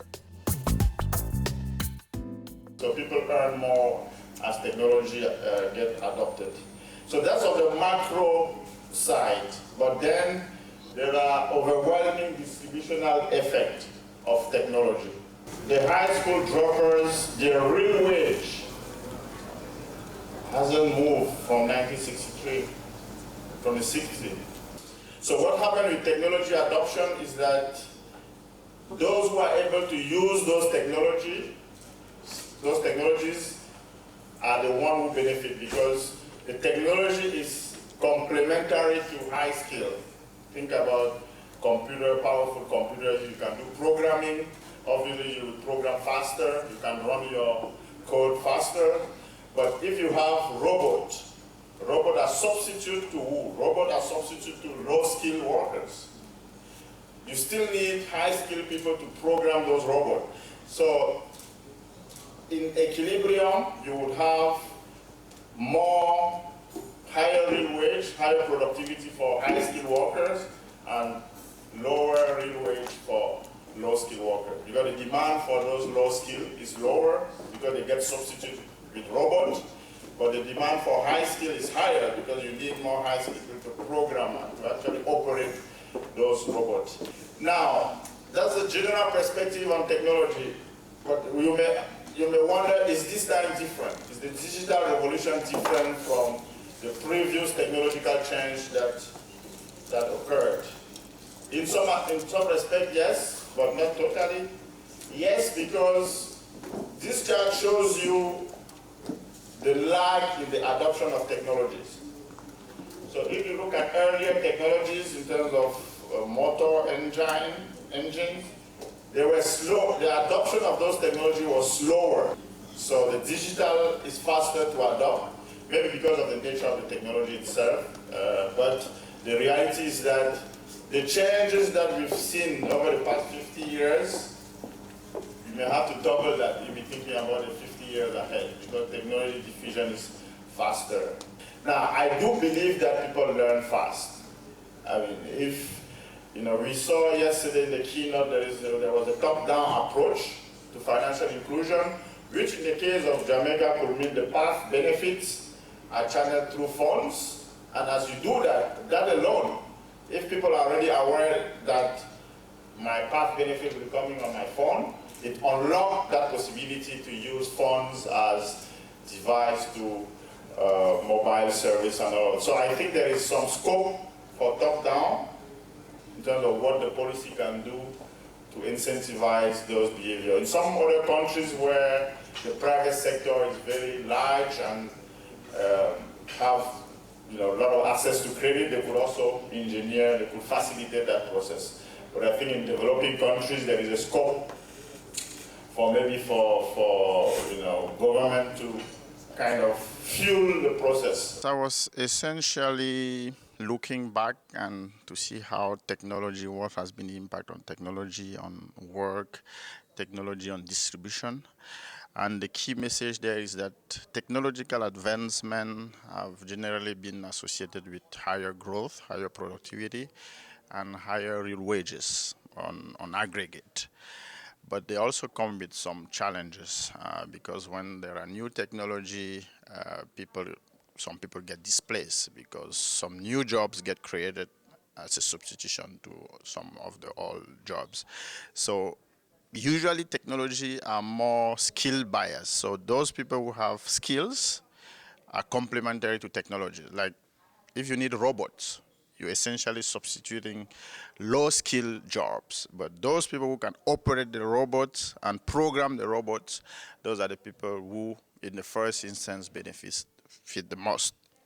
Now, that could lead to polarization of income. So you may have more inequality because the more skill get more and the low skill get less because they get substituted by the machines, right? So the question there is what can policy do? And this is one of the questions that I was trying to provide an answer to, drawing on some work that has been done at the IMF on technology and the future of work. And essentially, there is a taxation and spending policies that could be adopted. First, to make sure that the unskilled can keep up with technology in terms of upgrading their skills. And number two, how to finance that. Because the government wants to spend more in those areas, there is scope to raise taxes. And when you think about tax, you don't want to tax the income of the person earning more because he may work less. So you don't want distortionary taxes. You want consumption type tax. So in that model, they try to see if taxing consumption to finance more education spending and providing some transfers, how can you redistribute the gain of technological change? So you keep the growth, so you keep the fact, you don't prevent technology from occurring, because one of the nature of the growth and development is that new sectors comes up, some jobs get destroyed, and as long as there is no distortion in the process, you shouldn't prevent the process. And that's what policy can do, in terms of using taxation and spending to make sure that although the aggregate gains of technology are protected, you also take care of the non-so-skilled in terms of upgrading them. We take our final break, but don't go anywhere. We have more highlights for you after this.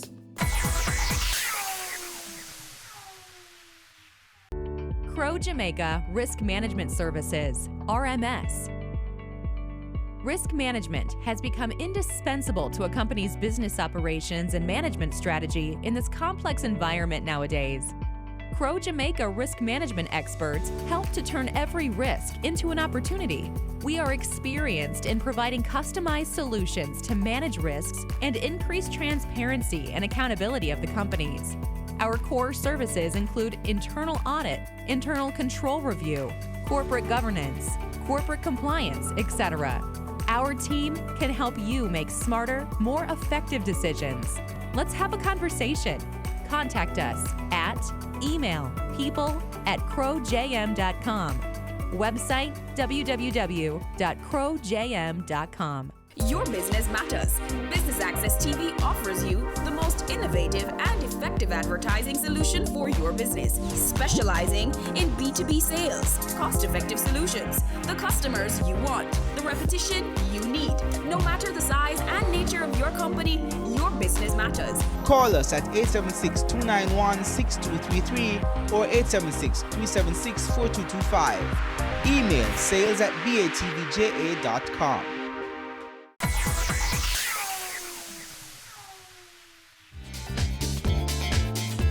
Thanks for staying with us, and if you're just tuning in, we're here at the Driving Financial Inclusion with Digital Payments Conference. Now for more highlights.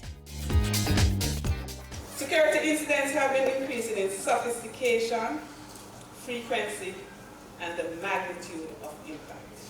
So no longer you have a one-way hack. So we hack an organization somewhere and it's isolated. No more we have that. We're going big. Hackers are organized. You have hacker teams, and I really don't want to scare you really bad, but we have them locally too. And on these teams, you have the person who is in charge of personal data. You are the technical person.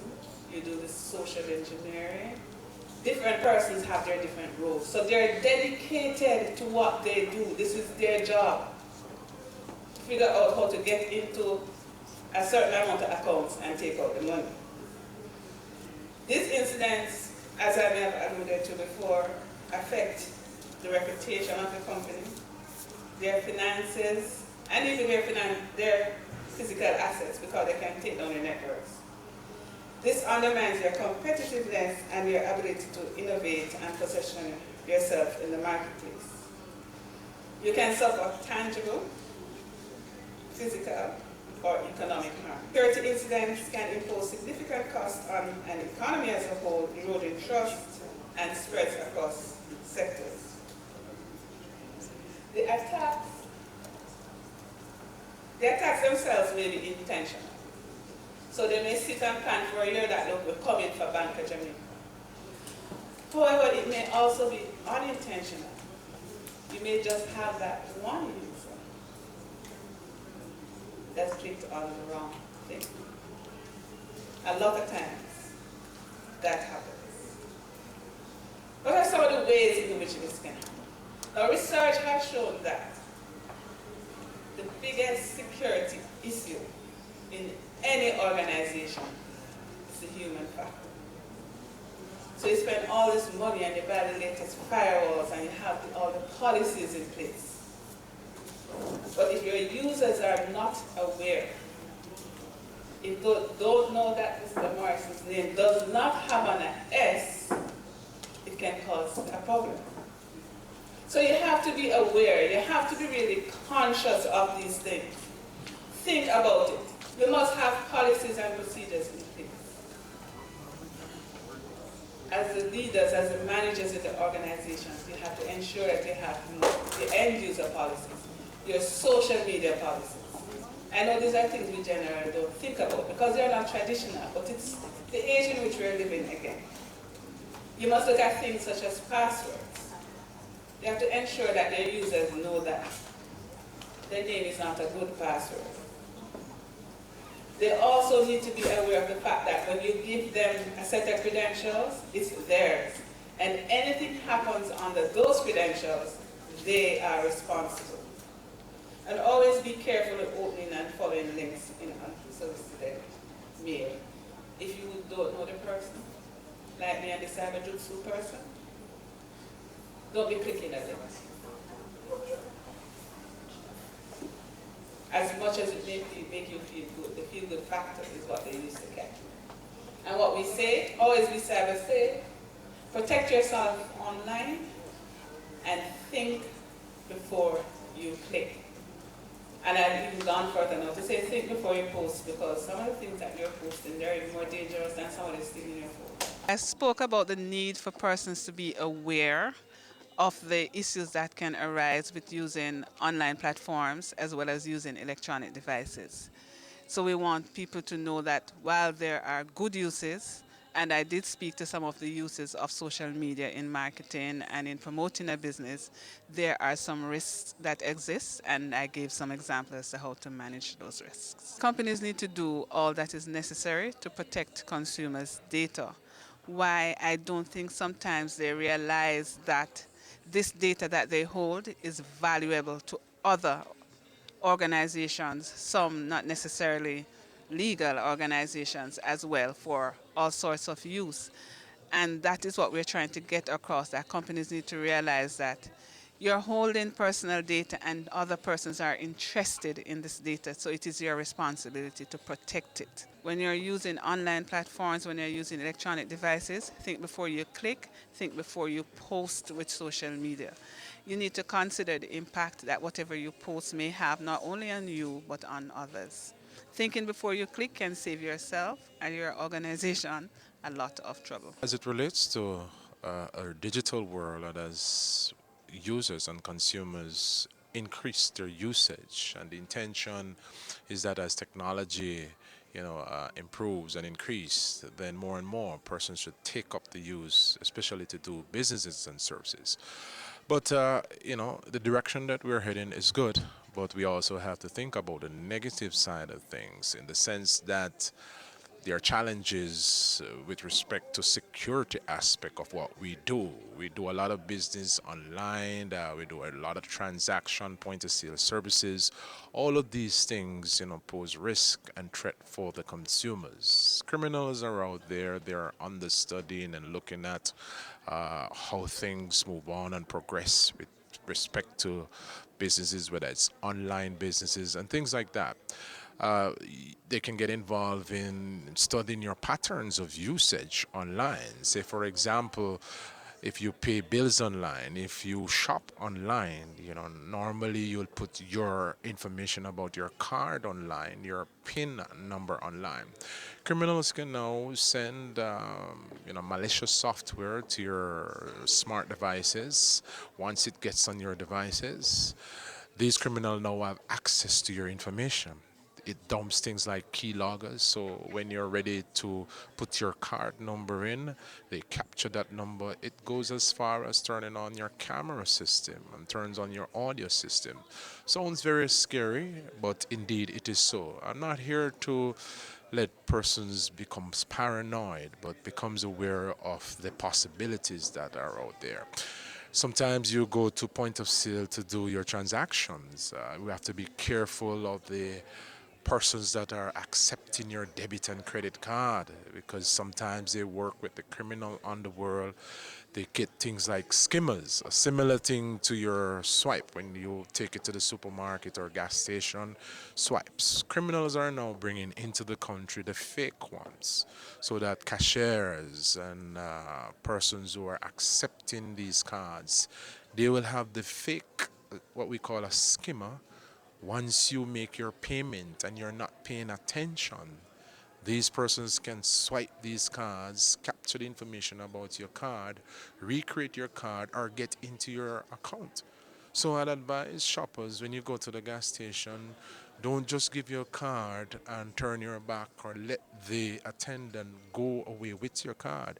If they're not doing these transactions in your presence, then you should not do business with that kind of business place.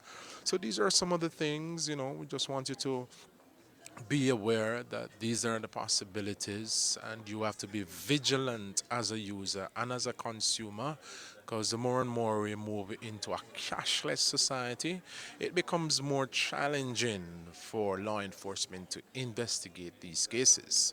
As I said before, the internet has no borders, and all of these things are connected on a global scale to different servers providing different services. And sometimes you have persons out there that can hide their criminal activity. Say, for example, an IP address. Criminals can now hide their IP address, make it appear as that it's coming from a specific server, a proxy server, makes it more difficult for law enforcement to track these criminals. But I want to reassure the Jamaican public that law enforcement and government is doing the best they can at this point, seeing that digitization and technology drives the economy. We'll have to prepare ourselves to serve and protect consumers as they use technology more. Laws are in place to deal with criminals and to deter their activity. We have the Cybercrime Act of 2015, which is now up for revision. The penalties are stiff. If it's in the lower court, it can be between 3 to 5 years or $3 to $5 million.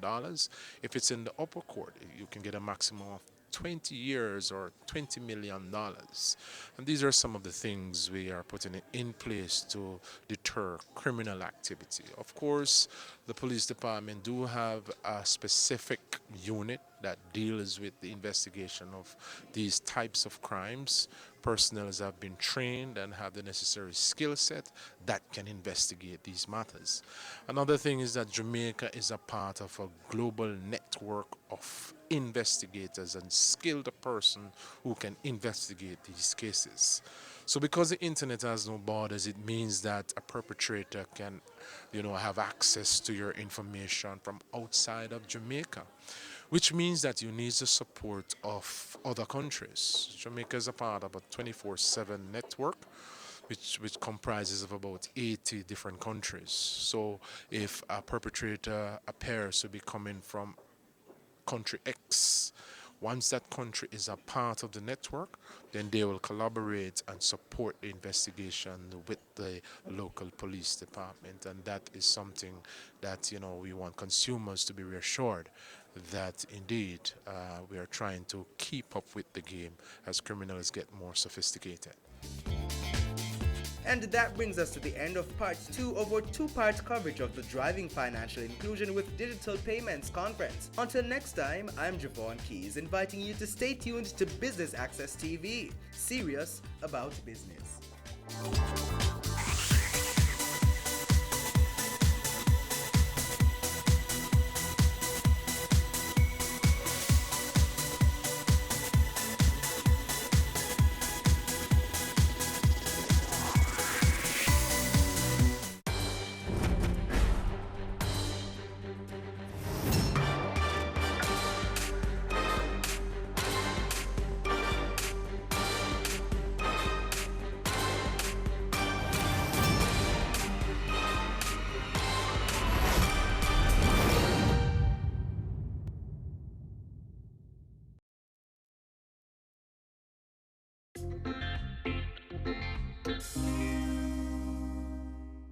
Hey guys, and welcome to Chill Spot, your favorite business and lifestyle show.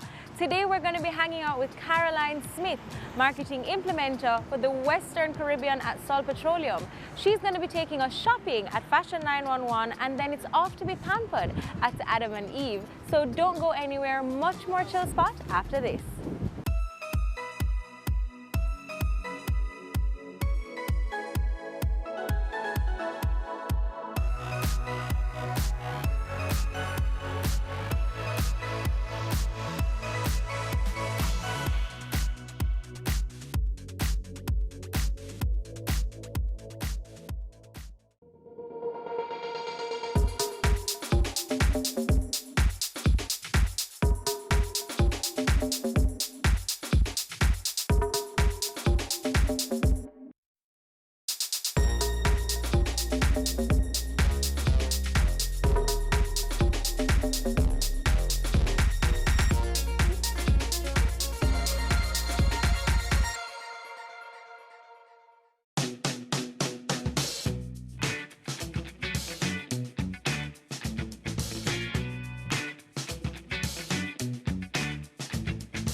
Candy. Welcome to Fashion 911. Thank you very much. What are we looking for today? Well, we're going to try on some fabulous outfits. I'm Getting ready excited for the about summer. that. Yes. So looking forward to doing I that. need some things that are nice and cool because it's just been so hot recently. Oh my goodness, unbelievable.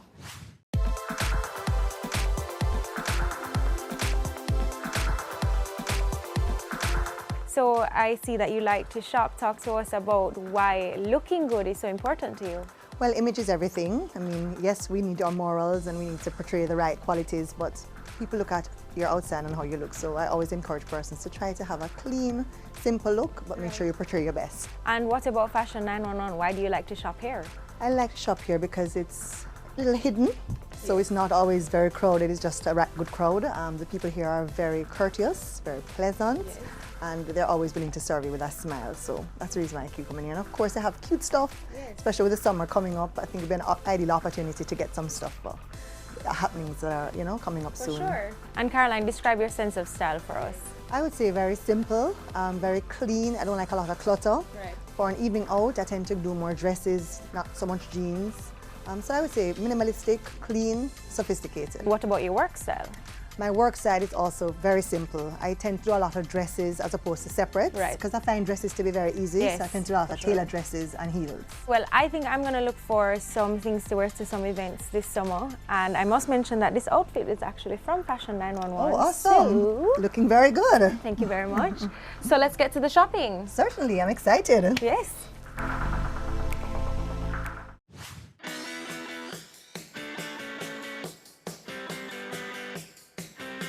These are the pants I have on. As you can see, they fit very nicely.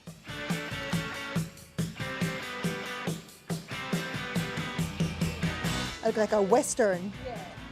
Like I'm in a Western movie.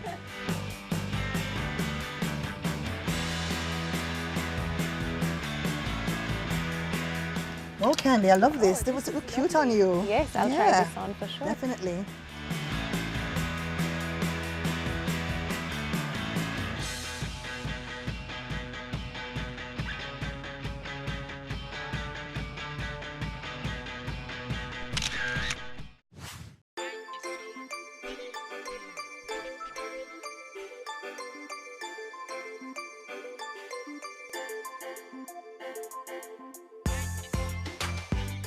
Can look at these boots for Oh, carnival. wow.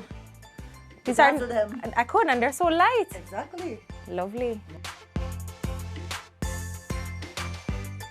Ooh. Well, this one looks good. Yeah, it fits. Yep. Coming up. What would you say is the most out of character thing you've ever done? Well, for people who know me, a lot of people are actually surprised that I'm big into Formula One racing.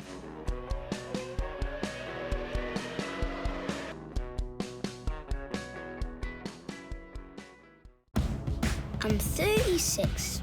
I'm a husband, a manager, and still very good looking.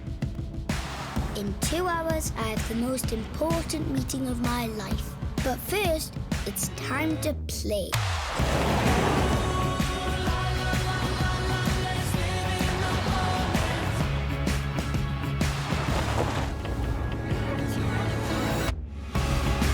The new Suzuki Vitara. Have you seen it? It's BATV Live. Live streams of business news weekdays at 7:30 p.m. Stay on point Thursdays at 8 p.m. with our Business Current Affairs show and Weekend Business Report Saturdays at 7:30 p.m. wherever you are. Log on to our Facebook page at Business Access TV or visit our website at batvja.com. Live and at your fingertips. Business Access TV. Serious about business. Sundays at 4:30 p.m. It's all about Home Sweet Home. Get your half-hour dose of the business of real estate, from laws and concepts to reality, building, buying, or renting. Or what about trends in decor or renovations? Home Sweet Home will keep you up to date.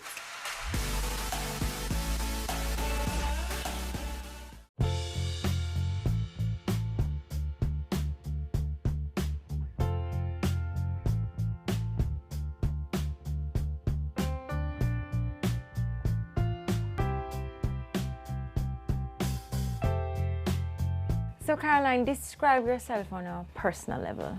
I would say I'm very motivated, very driven, and I have a fear of failure, so I overcompensate by just going out there and doing all that I need to do. Okay, and what can you tell us about your childhood? How many siblings you have? I grew up in Long Bay, Portland, and I have 2 younger sisters, and I have some additional siblings on my dad's side. I'm very close to my 2 sisters, who unfortunately live abroad, but we stay in touch with all the technology, Facebook, WhatsApp, you name it. My mother and my grandmother are my biggest motivators. Failure is not an option because they really want me to strive to do my best and to give up my best. So that's a constant reminder to me that I need to keep pushing and work hard and just shoot for the stars. Right. So a household with mainly women, how did that help to shape you? All women. And the funny thing is we've all gotten to be very strong women, strong, driven women. Right. So that was definitely a great foundation for me.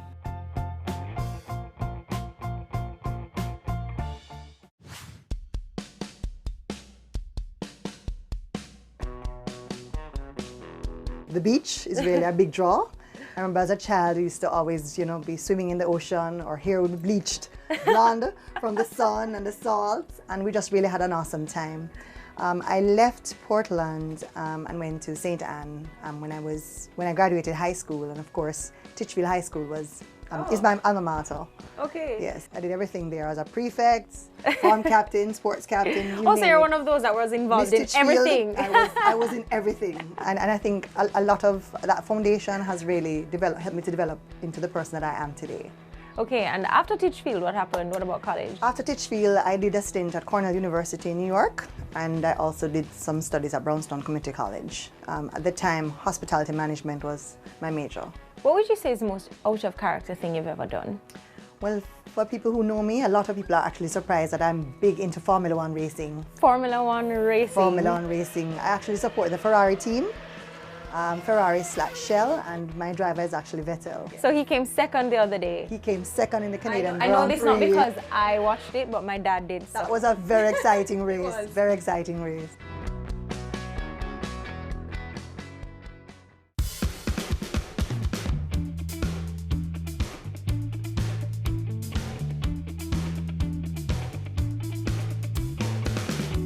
All right, well, I had a lot of fun today trying on all of my clothes. How was it for you? Me too. Thank you for the feedback. I think we got some great pieces. Absolutely. Clothes, shoes, jewelry, everything is handbag. Here. Intimates, basics. Good stuff. We're going to be fabulous for the summer. Of course, but before we get there, we're going to head to Adam and Eve. Oh man, I'm looking forward to getting pampered.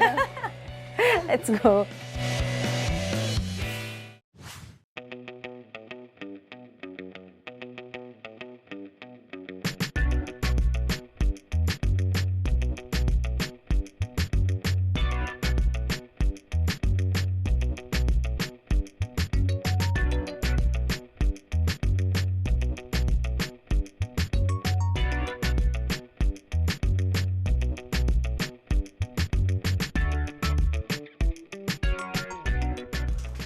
So I'll see you at Adam and Eve shortly. Yes.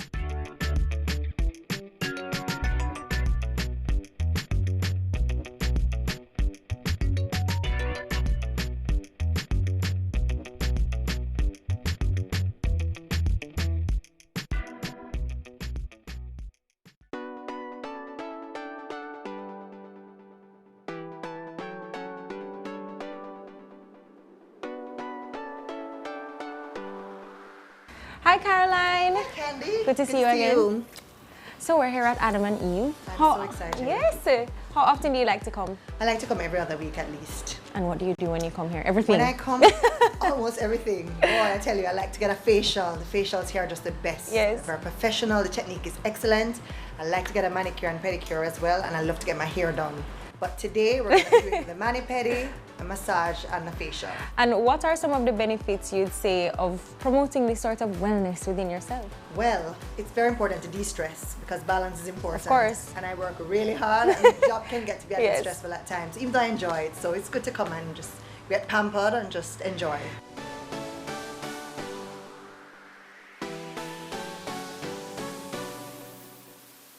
Okay, well, you're really getting me in the mood having talked about it. I'm looking forward to getting pampered today. Welcome, ladies. Andreen. Hi. Hi, Candice. How are you today? I'm good. How are you? I am fabulous. You guys are looking forward to be pampered today? Definitely. Can't wait. Tell us what we're going to be doing. Massage, mani-pedi, facial. Wow. Excellent. And the whole 9 yards. There's something Wow. else in store, but I can't tell you. Definitely getting the Jamaican experience today. That's what you Okay. can come from. Awesome. So we're starting with the manicure and pedicure today. Okay, All right, and perfect. then after we gradually just go into the rest of treatment. So, ladies, have a seat for me, please. Be with you shortly. Thank you.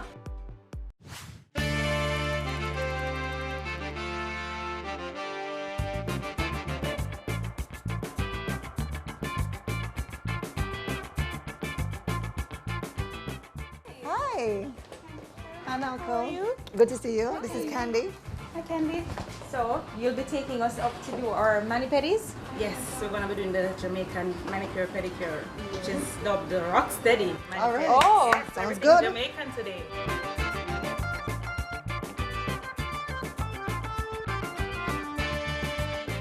So now, if I want to ask you a little about Adam and Eve, tell us about some of the services that you guys offer. Well, we offer a number of different services. We have massages, facials, body scrubs, body wraps, tips and acrylic, barbering, you name it, we have it here. I know she mentioned this Jamaican massage and Jamaican this and that. Can you tell me about that? Yes, what we want to do for Caroline today is have her experience our Jamaican treatment. Our Jamaican treatment consists of the Jamaican massage, the rock steady manicure pedicure, the patwa body scrub. Oh, wow. Yes, and the Jamaican island facial. I mean, the idea came, we were just sitting one day and we said to ourselves, you have Swedish massage, you have European facial, why not Do a something- Jamaican something, Exactly, right? something Yeah. that is authentic to Yeah. Jamaica, Yes. uniquely Jamaican. And we said, okay, let's go with that. And we sat around and we planned, we thought about the names, and we got the names that I mentioned before, and we said, let's do this. We have our natural resources, we have our herbs, our spices, our Yes. Jamaican bamboo, True. and that makes it truly unique. And also the benefits that you get from using these herbs and spices are absolutely Oh, yes. amazing. I can They're- imagine. They're filled with antioxidants, they're anti-aging, you name it, a lot of beneficial factors that are associated with them. So I should leave here about 10 years younger then? Yeah, I want to be here younger and stress-free. That's all I need. And that's the idea. And we're looking forward to pampering you today, Caroline. I'm looking forward to it. So let's start our Yes, anti-aging let's go. process. Yes.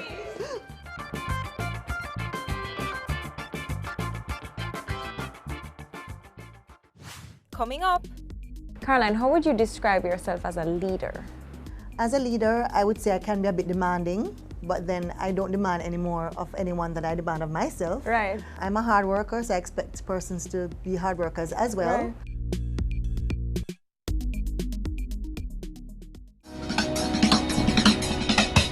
Cameo brings the creative industries to life. Highlighting creatives in different fields each week. Art, My life surrounds art. I breathe, I eat art. fashion, food, Without a customer, we're nothing but four walls. music, film. Cameo, only on Business Access TV. Business current affairs you can relate to. Frank, credible discussion. On point, dissecting the issues. Offering solutions to Jamaica's challenges. On point. Thursdays at 8 p.m. on Business Access TV.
Salt is a Bayesian company, started 11 years ago.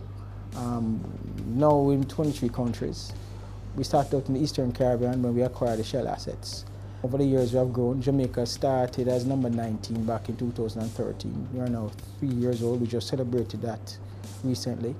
We are pretty much the largest petroleum marketing company in the region. And one of the things that we have done is that we have basically tried to adopt all the best practices. We have basically employed all the best and the brightest persons in the region. In Jamaica, we have basically been mainly the distributors for the Shell lubricants, which we have basically been pushing pretty hard, and I think we have basically made some good inroads in the market thus far.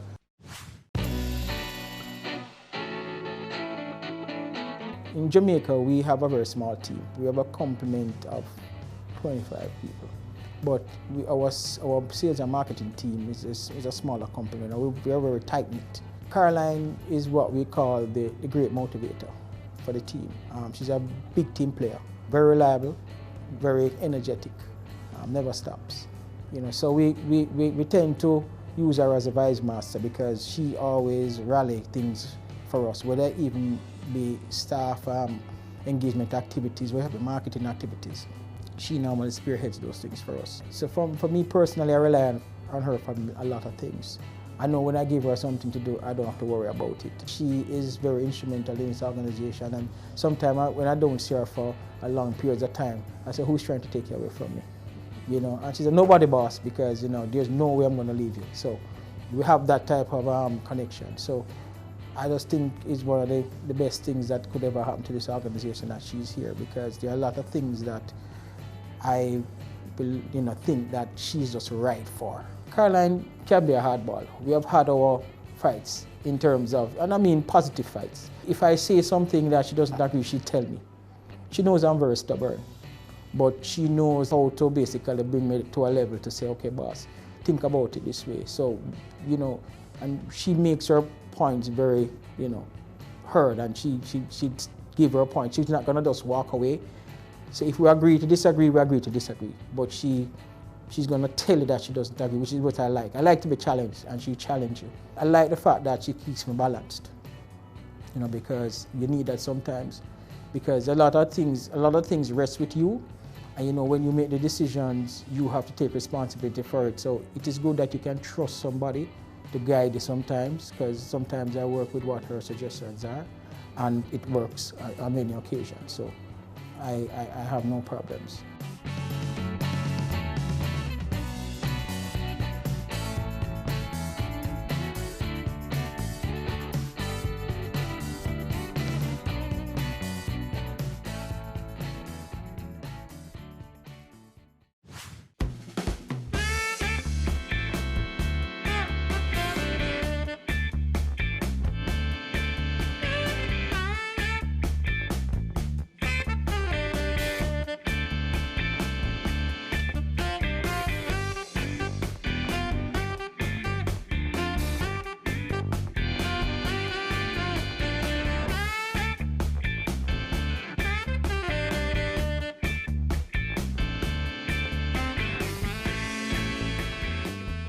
Caroline, this mani-pedi is exquisite, and the ambience here at Adam and Eve, the staff, everybody is so friendly. I feel at ease.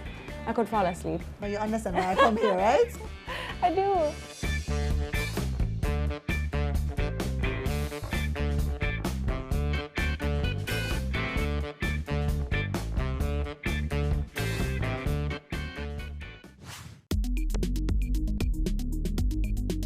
So I want to talk about your role as marketing implementer for the Western Caribbean at Salt Petroleum. How did you get started in this industry? Well, it was purely by accident. I actually started in the hospitality industry in super clubs, and then when Mr. Joe Issa acquired the Shell brands, I actually moved over and started a role there. So that's how I actually became affiliated to the Shell brand. And what about your responsibilities? What does that entail? As a marketing implementer, I pretty much do all the creatives, media management, conceptualize all the promotional planning, execution of the different activities, launches, and I support a number of markets as well outside of Jamaica. Caroline, how would you describe yourself as a leader? As a leader, I would say I can be a bit demanding, but then I don't demand any more of anyone than I demand of myself. Right. I'm a hard worker, so I expect persons to be hard workers as well. Right. I have a nurturing and caring side, of course, because you have to balance Yes. it. I'm very detail-oriented and very focused, and I have a lot of energy. So I'm always buzzing and, being the life of the office. And how long have you been in this role? In this specific role, 3 years, since the inception of Sol Jamaica, which was in June 2013. Okay, now was it difficult to transition from hospitality into this industry? It had some challenges because initially when I came out of hospitality, I was actually in HR, and we were affiliated with a lot of unions in that role, so it had its challenges. But as with anything else, you work and you build relationships and you overcome. So that has actually made me stronger as an individual, I think. Do you have any accomplishments that you can speak about over the years? Yes, over the years I've gotten several accolades, Manager of the Year, Department Oh, of wow. the Year. Congratulations. Yes, thank you very much. Most recently, Jamaica has actually been awarded PR Store of the Year for Sol Jamaica, as well as Corporate Social Responsibility of the Year. So we actually get involved in a lot of projects. Congratulations, that sounds amazing. Thank you. We have a great team, and as they say, teamwork makes the dream work. For sure. So we achieve that through teamwork. For sure. So do you have any other professional aspirations for the future? Well, I certainly would like to continue to rise within the ranks at Sol Petroleum. Sol is a company I believe is going places. We're now represented in 23 Caribbean countries, including Jamaica. And it's a company that really believes in giving back to the community. It's a company that hires the best and the brightest. We actually invest a lot in our human resource. And I really feel proud to be a part of this company. So certainly I'd like to continue to grow within Sol and to continue to make an impact within the region. How do you see yourself affecting change in your industry? Well, I do believe that we ought to give back in some shape or form, and so I actually am involved with a number of private sector organizations in Jamaica, such, for example, AmCham, Jamaica Chamber of Commerce. I try to serve on the different committees and try to basically support the activities that these institutions try to bring about. So I believe that that is important. And are you involved in any other professional or philanthropic activities? Yes, I actually am a member of the Lions Club of New Kingston. Oh, okay, lovely. Yes. So we actually do a lot of projects. We have geriatric projects where we give back to the elderly and the shut-ins. We do a clinic in Standpipe, Ligani, where we offer medical services to the community for persons who otherwise would not be able to afford it. We get involved with the St. Joseph Health Fair in a partnership with Food for the Poor annually. We had that a couple of months ago, and we're able to benefit a lot of persons in and around the surrounding communities of St. Joseph's Hospital by basically helping to provide health care for them. Oh, that's nice. So we That's do really try nice. to do quite a bit.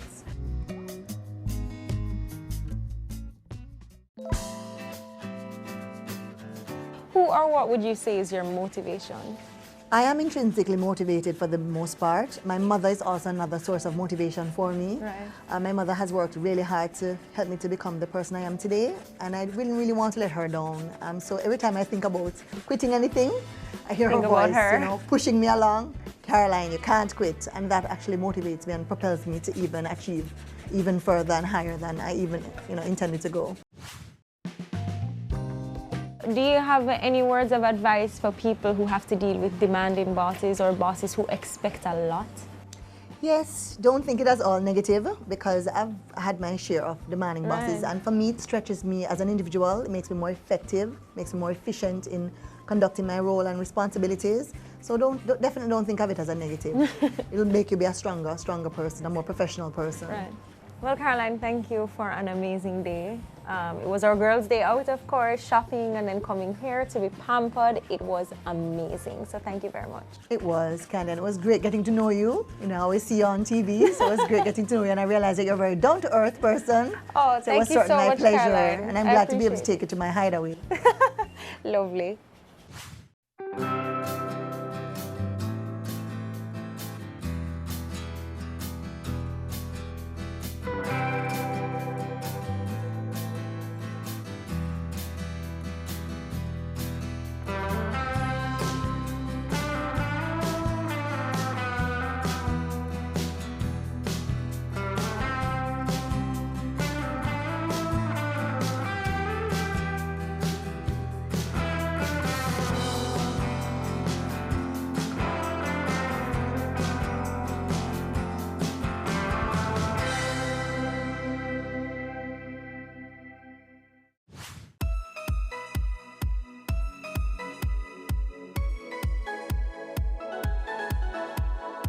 Today I got to do two of my most favorite things with Caroline Smith, marketing implementer for the Western Caribbean at Sol Petroleum. As always, shopping was a treat and I definitely enjoyed being pampered at Adam and Eve Day Spa.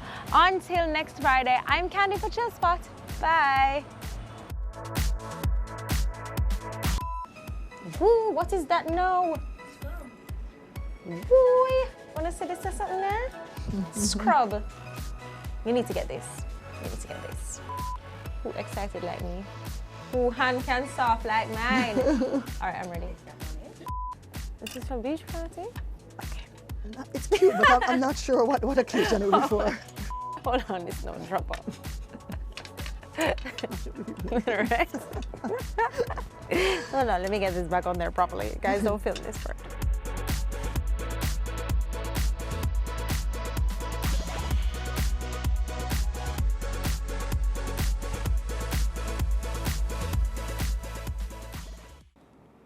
After I said I don't want to try on anything tight, watch me trying on tight things. The Good Life, your trusted source for useful health and wellness information, lifestyle tips for the mind, body, and soul.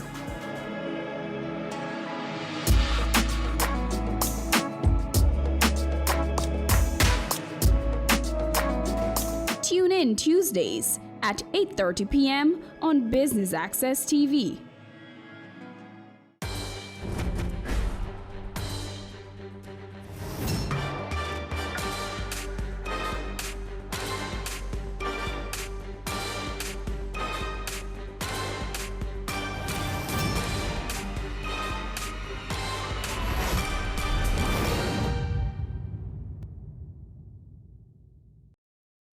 Have you seen it? It's BATV Live. Live streams of business news weekdays at 7:30 p.m. Stay on point Thursdays at 8 p.m. with our business current affairs show and weekend business report Saturdays at 7:30 p.m. Wherever you are. Log on to our Facebook page at Business Access TV or visit our website at batvja.com. Live and at your fingertips. Business Access TV, serious about business. It's season 12 and Wealth Magazine Business Access is here to keep you business savvy. With an impressive mix of some of Jamaica's most inspiring business moguls, we continue to keep Jamaica informed, empowered, and ready to dominate. Tune in Sundays at 5 p.m. only on BATV. You're watching Business Access. Business Access. Business Access. Business Access TV. Serious about business.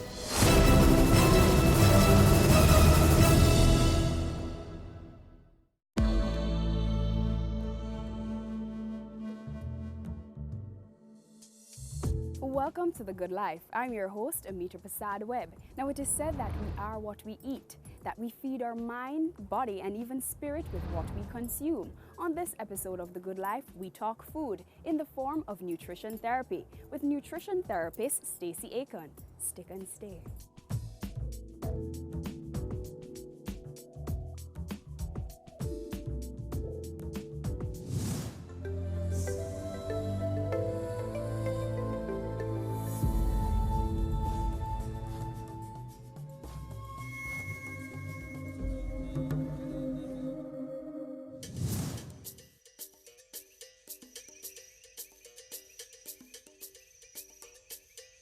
Hi, Stacey. Thanks for joining us here on The Good Life.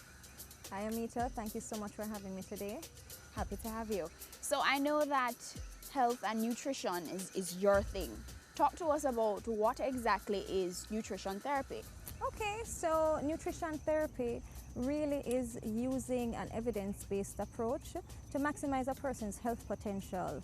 And so it's around individually planned or formulated lifestyle changes and behavioral change patterns. So how does that work? Is it a case where I say, you know what, I have these issues, I want to change, I want to live a healthier lifestyle. How do I go about doing that? Okay, so it can happen like that, where someone will already have identified their health concerns or their areas of weakness. And you know, some people just want to live a healthier lifestyle. Some people want to lose weight. There are others who know they're trying to eat well, but they're not sure how to go about doing it. In some cases, some people have a lifestyle illness such as diabetes or hypertension, high cholesterol. The doctor has told them that they need some nutrition advice, and so they would seek out a counselor like me. And how that works is that, you know, they would call my office. We do one-on-one sessions, so in-office sessions. And it could be a first-time consult, really is assessing the health history of the person, getting an idea of just what their status is, nutritional status, as well as their health status. And we set goals together. And it's not a one-time visit, you know. Really how I work is as a guide, as a mentor. So we follow up definitely after we set our goals, and I really will guide you into finding out what those goals are. And so you tell me what it is that you would like to achieve. I will guide you through that process of identifying what those things are. And we work together for a period of time until you know, you feel as if you're in a place that you're empowered to manage your own lifestyle for yourself. So that could be long term, or some people just need 1 or 2 visits. Some people just need some specific advice on a specific area. So it really depends. It's a very individual process. So really, it's a very client-centered approach in that it looks at the individual's needs, and I help them and empower them to just make those changes and create this lifestyle that they want to have, a lifestyle towards greater health, greater energy, and greater well-being.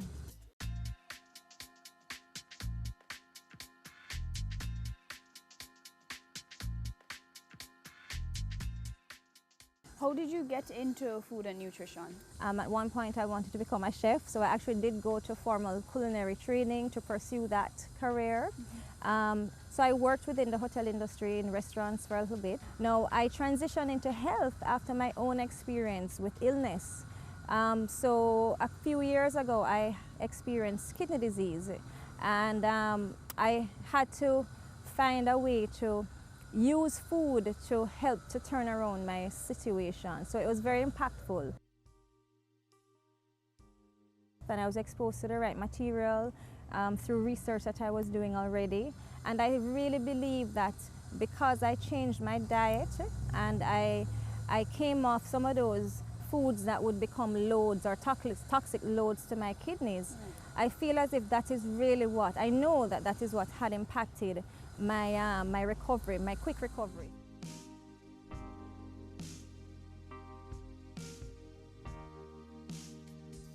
You know, food is critical to life, and a lot of times we're not even realizing how damaging our own nutrition is, what we eat. And it's, you know, food is more than just physical food. There's mental food, there is emotional food.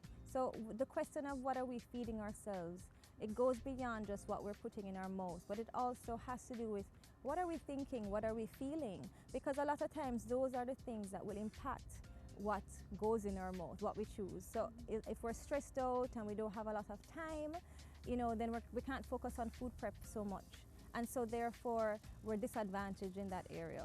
So our lives, other areas of our lives, which is the primary food, the things that actually feed us, impacts on what we actually eat. So there's a connection with emotions as well. Especially I find as women, we tend to suffer from emotional eating. When we're depressed or sad or lonely, we tend to go for the comfort foods. What's your comfort food?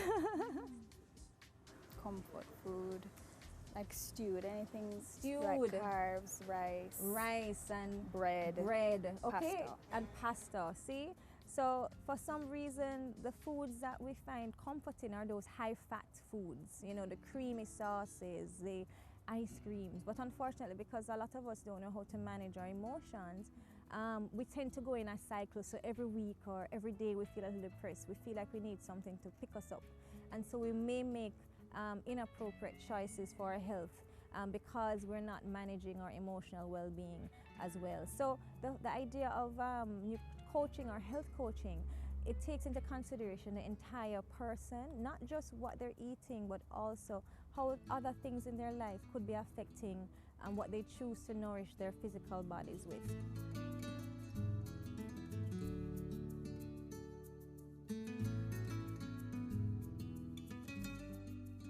Okay, wonderful. So now we can give you a taste of something that we made earlier this morning. Great. Try our green juice. Thank you, Stacey. That's good. On that note, we take a break, but don't go anywhere. You have to check out our Need to Know feature on nutrition therapy. Ready for cable for as little as $100? Ready for no monthly cable bill? Ready for 10 TV channels absolutely free? Then pick up our Ready TV box at authorized stores for $4,500. Hook it up to your TV set, then top it up with Ready credit for 1, 7, or 30 days. Buy now and get $1,000 free Ready credit and start watching your favorite shows. Pick it up, hook it up, top it up. Ready TV. Prepaid cable TV when you're ready. Now serving Kingston and St. Catherine. Limited time offer while stocks last. Conditions apply. Your business matters. Business Access TV offers you the most innovative and effective advertising solution for your business, specializing in B2B sales, cost-effective solutions, the customers you want, the repetition you need. No matter the size and nature of your company, your business matters. Call us at 876-291-6233 or 876-376-4225. Email sales@batvja.com.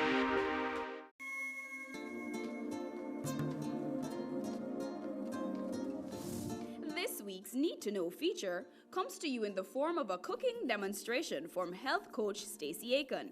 This one's especially for those concerned with their salt intake, so look out for the pop-up tips.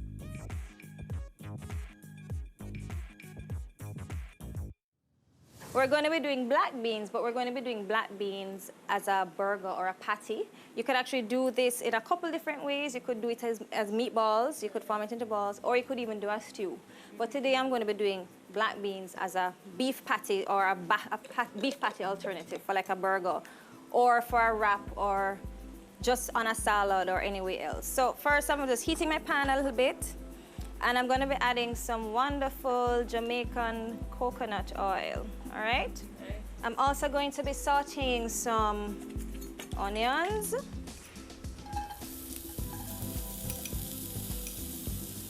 All right, and then a little garlic. Lots of garlic, I love me some garlic too. Some sweet peppers, okay? And I'm just going to allow that to sweat, and that means the flavors are just going to come together. The onion's going to start releasing its juices and everything is going to meld. In the meantime, I want to add some herbs to it, so I'm going to be using some fresh thyme. So we have two different thymes here.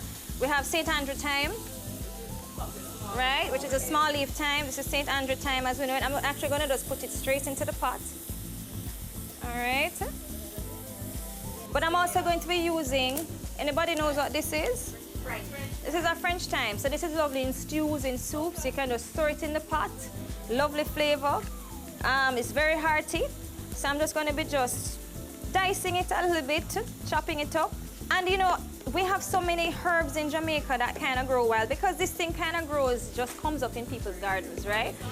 The French thyme, it ends up becoming a hedge for some people, but I'm saying we have so many other herbs, Jamaican herbs, that we neglect. We end up pulling them out. Anybody knows what parsley is?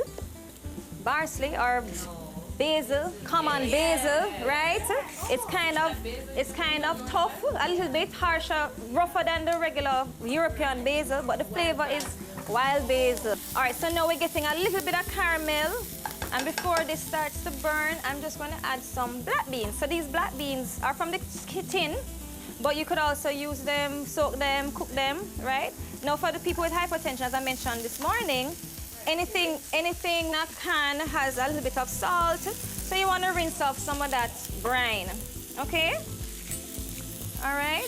What you can do with this too, this is an opportunity, especially if you're doing it for the kids, to add as much vegetables to it as possible. So you can even grate up some chocho, put some carrots in there, they may not notice, right? So you can hide your vegetables in it. You can hide the vegetables in your regular meatballs as well. All right? So you can grate all your vegetables in there. By the time it's cooked up and grown together, nobody knows what's in there. All right? And I'm going to actually add a little bit of oats. I'm going to add some more dried oats because what this is helping to do is absorb some of that moisture that has just been released from the onions. Okay? So we want to kind of, because we want it to come together. And I'm using some brown rice here. We could also use brown rice flour. So for those people with gluten intolerances, oat may not, because sometimes oat may be contaminated with gluten. And gluten, as you know, is a protein that's found in wheat flour.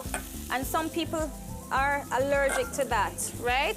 It gives them digestional problems. It's hard to digest, diarrhea, cramping.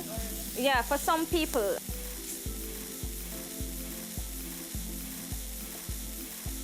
So this has come in together nicely.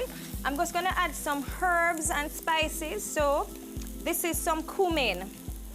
All right, cumin is used a lot in Mexican cuisine and anything south of the border. Also in Indian cuisine, it's normally one of those spices that is found in our curry powder, right? Along with turmeric, which is very good anti-inflammatory. This is some paprika. So paprika is really just a red bell pepper that they've kind of roasted, dried, and made into powder. I have some Italian herbs here. Fresh herbs would be good as well, but you know what? I think the dried herbs give it a better kick. All right, so I'm just gonna sprinkle a little. And if you notice, I'm kind of not using any measuring implements. I think that cooking is very fluid. After a while, you know what you like. You can add what flavors work well with you. Okay, this is a little bit of fennel.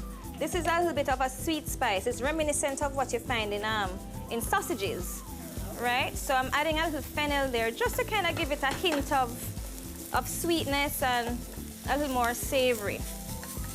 All right. So can anybody smell it? Long time. Yeah. Okay, so I think I'm just gonna turn this off. I'm gonna have to handle it. So I'm gonna let it sit and come into its own. While I cut up some, nothing in Jamaican is finished without some scotchy, right? Yes. So we're going to put just a little bit of kick to it, just a little bit of Scotch bonnet pepper. And of course, I don't want to put my hands in my eyes, so I'm using my fork. So it doesn't burn me after. And I'm just chopping that up nicely. Okay. So as I mentioned before, these are bean patties, and you can use any beans. You can use chickpeas, black-eyed peas, gungo peas if you'd like. Okay. What other favorite beans you guys use? Red beans, yes. You can actually mix the beans. You can actually add red beans to this as well and mix and have a combination of beans. All right. So you can mix the beans if you'd like.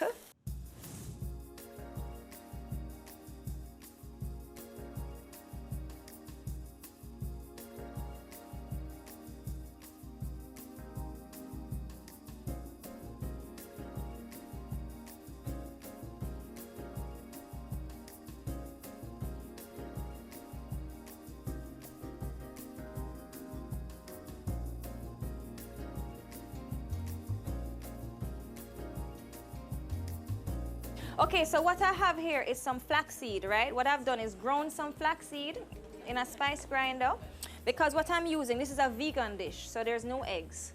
So normally something like a meatball would need something to bind it, right?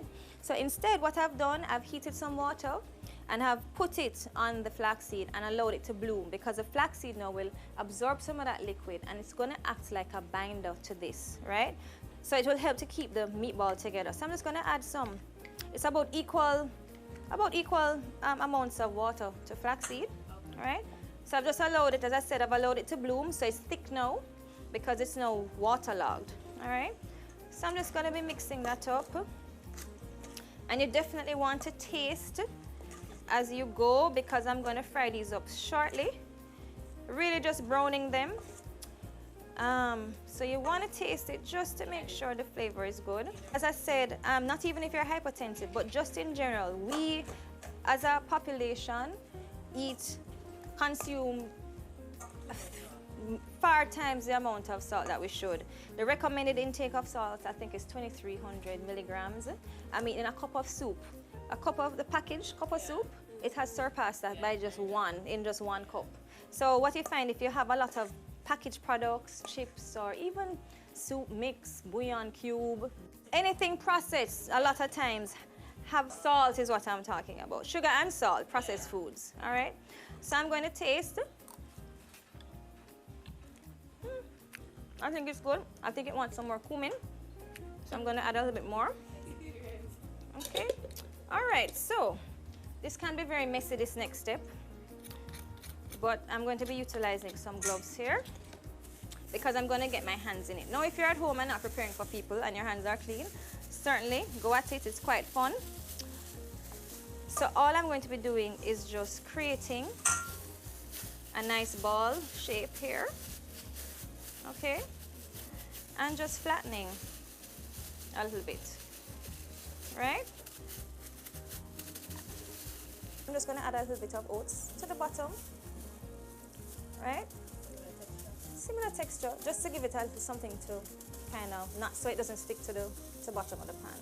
So something for the oil to grab to. All right. So I'm literally just going to put it in and allow it to brown up. Remember, it's cooked already, so this could have been done, formed, put in the fridge until another time. It can be frozen as well, and you can bring it down, put it in the oven, right? So this is great if you're doing meal prep, especially pre-prep for your lunches and things like that.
Should I make her feed herself? Thank you. I get a napkin now. Sure. No, that's good.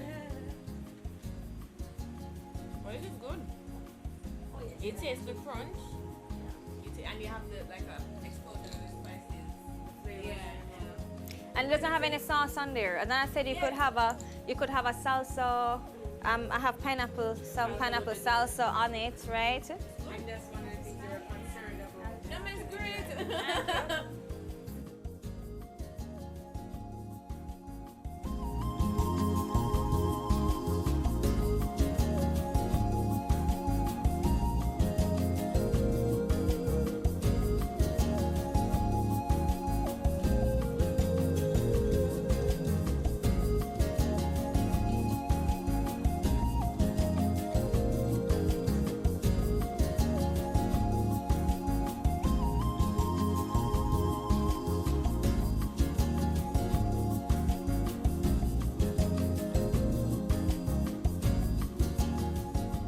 Coming up, Stacy continues to discuss her role as a nutrition therapist. Have you seen it? It's BATV Live. Live streams of business news weekdays at 7:30 p.m. Stay on point Thursdays at 8 p.m. with our Business Current Affairs show. And Weekend Business Report Saturdays at 7:30 p.m. wherever you are. Log on to our Facebook page at Business Access TV or visit our website at batvja.com. Live and at your fingertips. Business Access TV. Serious about business. Sundays at 4:30 p.m. It's all about Home Sweet Home. Get your half-hour dose of the business of real estate, from laws and concepts to reality, building, buying, or renting.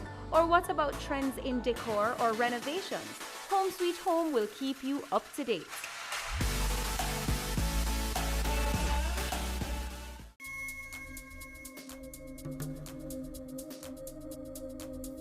welcome back to The Good Life.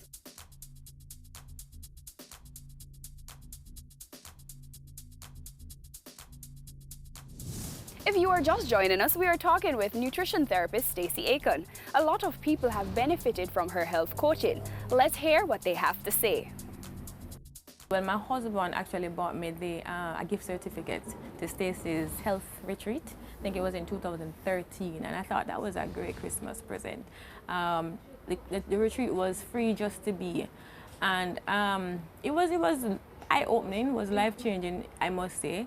There were things there that Stacey demonstrated and talked about that I've never even thought about ever. Things about different foods that we have in Jamaica that you can actually add to a salad. For example, raw callaloo leaves. Who adds callaloo leaves just to a salad like that? Normally we have lettuce, cabbage and carrot, right?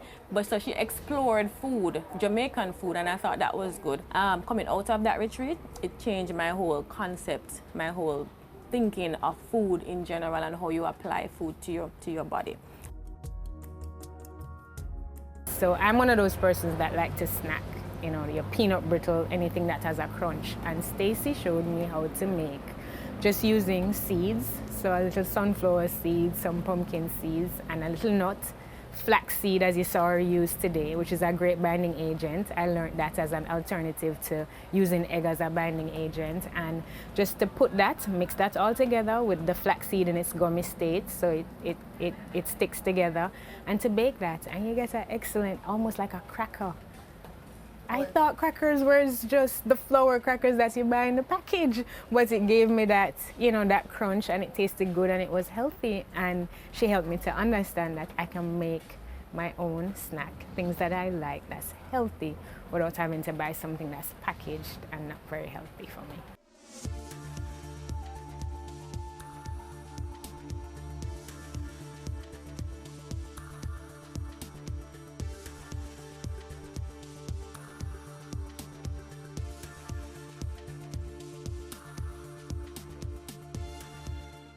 What are some common health concerns that can be addressed with nutrition therapy? Okay, common health concerns that can be addressed with nutrition therapy are your life. There are other issues, there are some other technical areas like endocrine issues, hormonal imbalances that definitely nutrition therapy can impact.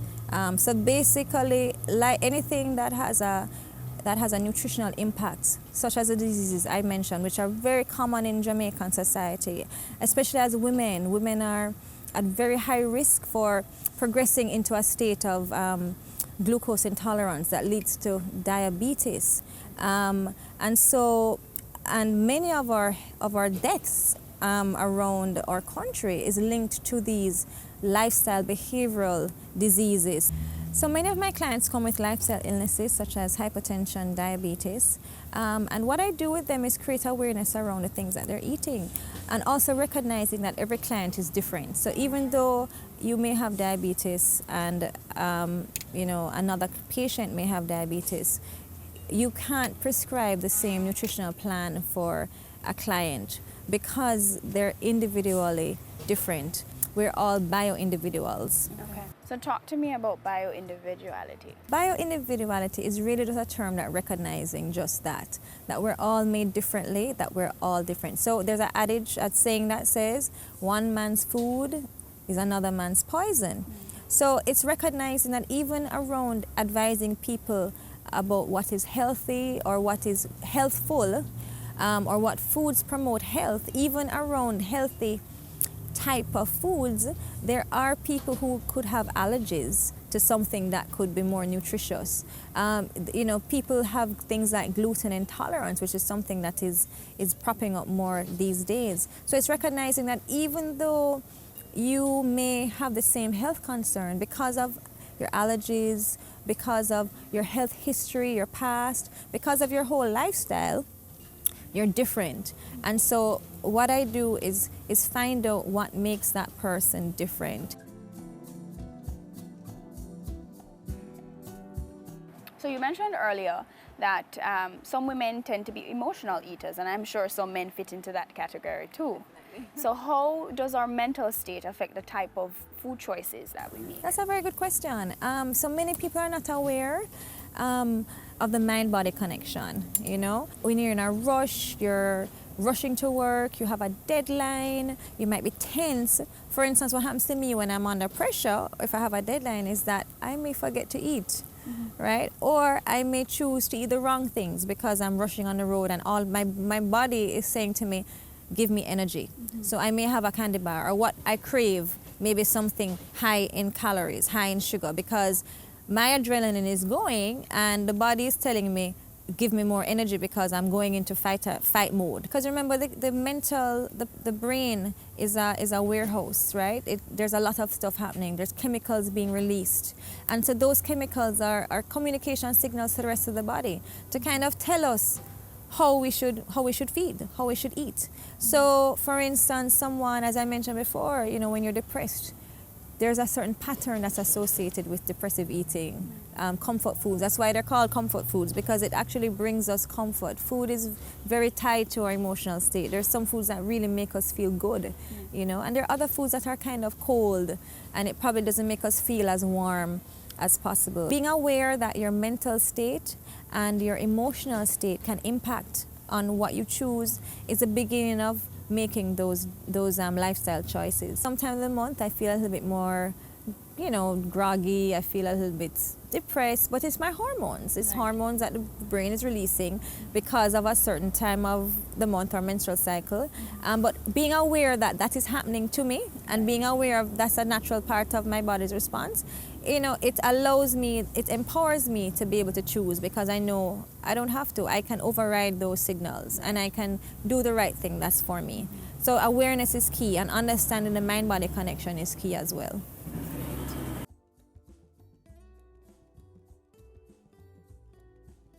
You have just seen part 1 of our 2-part episode on food therapy with Stacey Aiken. Join us next week, Tuesday at 8:30 p.m. when we talk about sugar and salts. Until then, keep living the good life.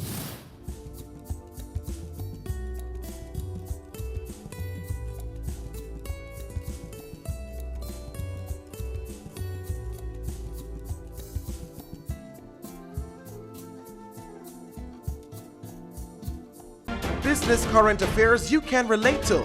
Frank, credible discussion. On point, dissecting the issues. Offering solutions to Jamaica's challenges. On Point, Thursdays at 8 p.m. on Business Access TV.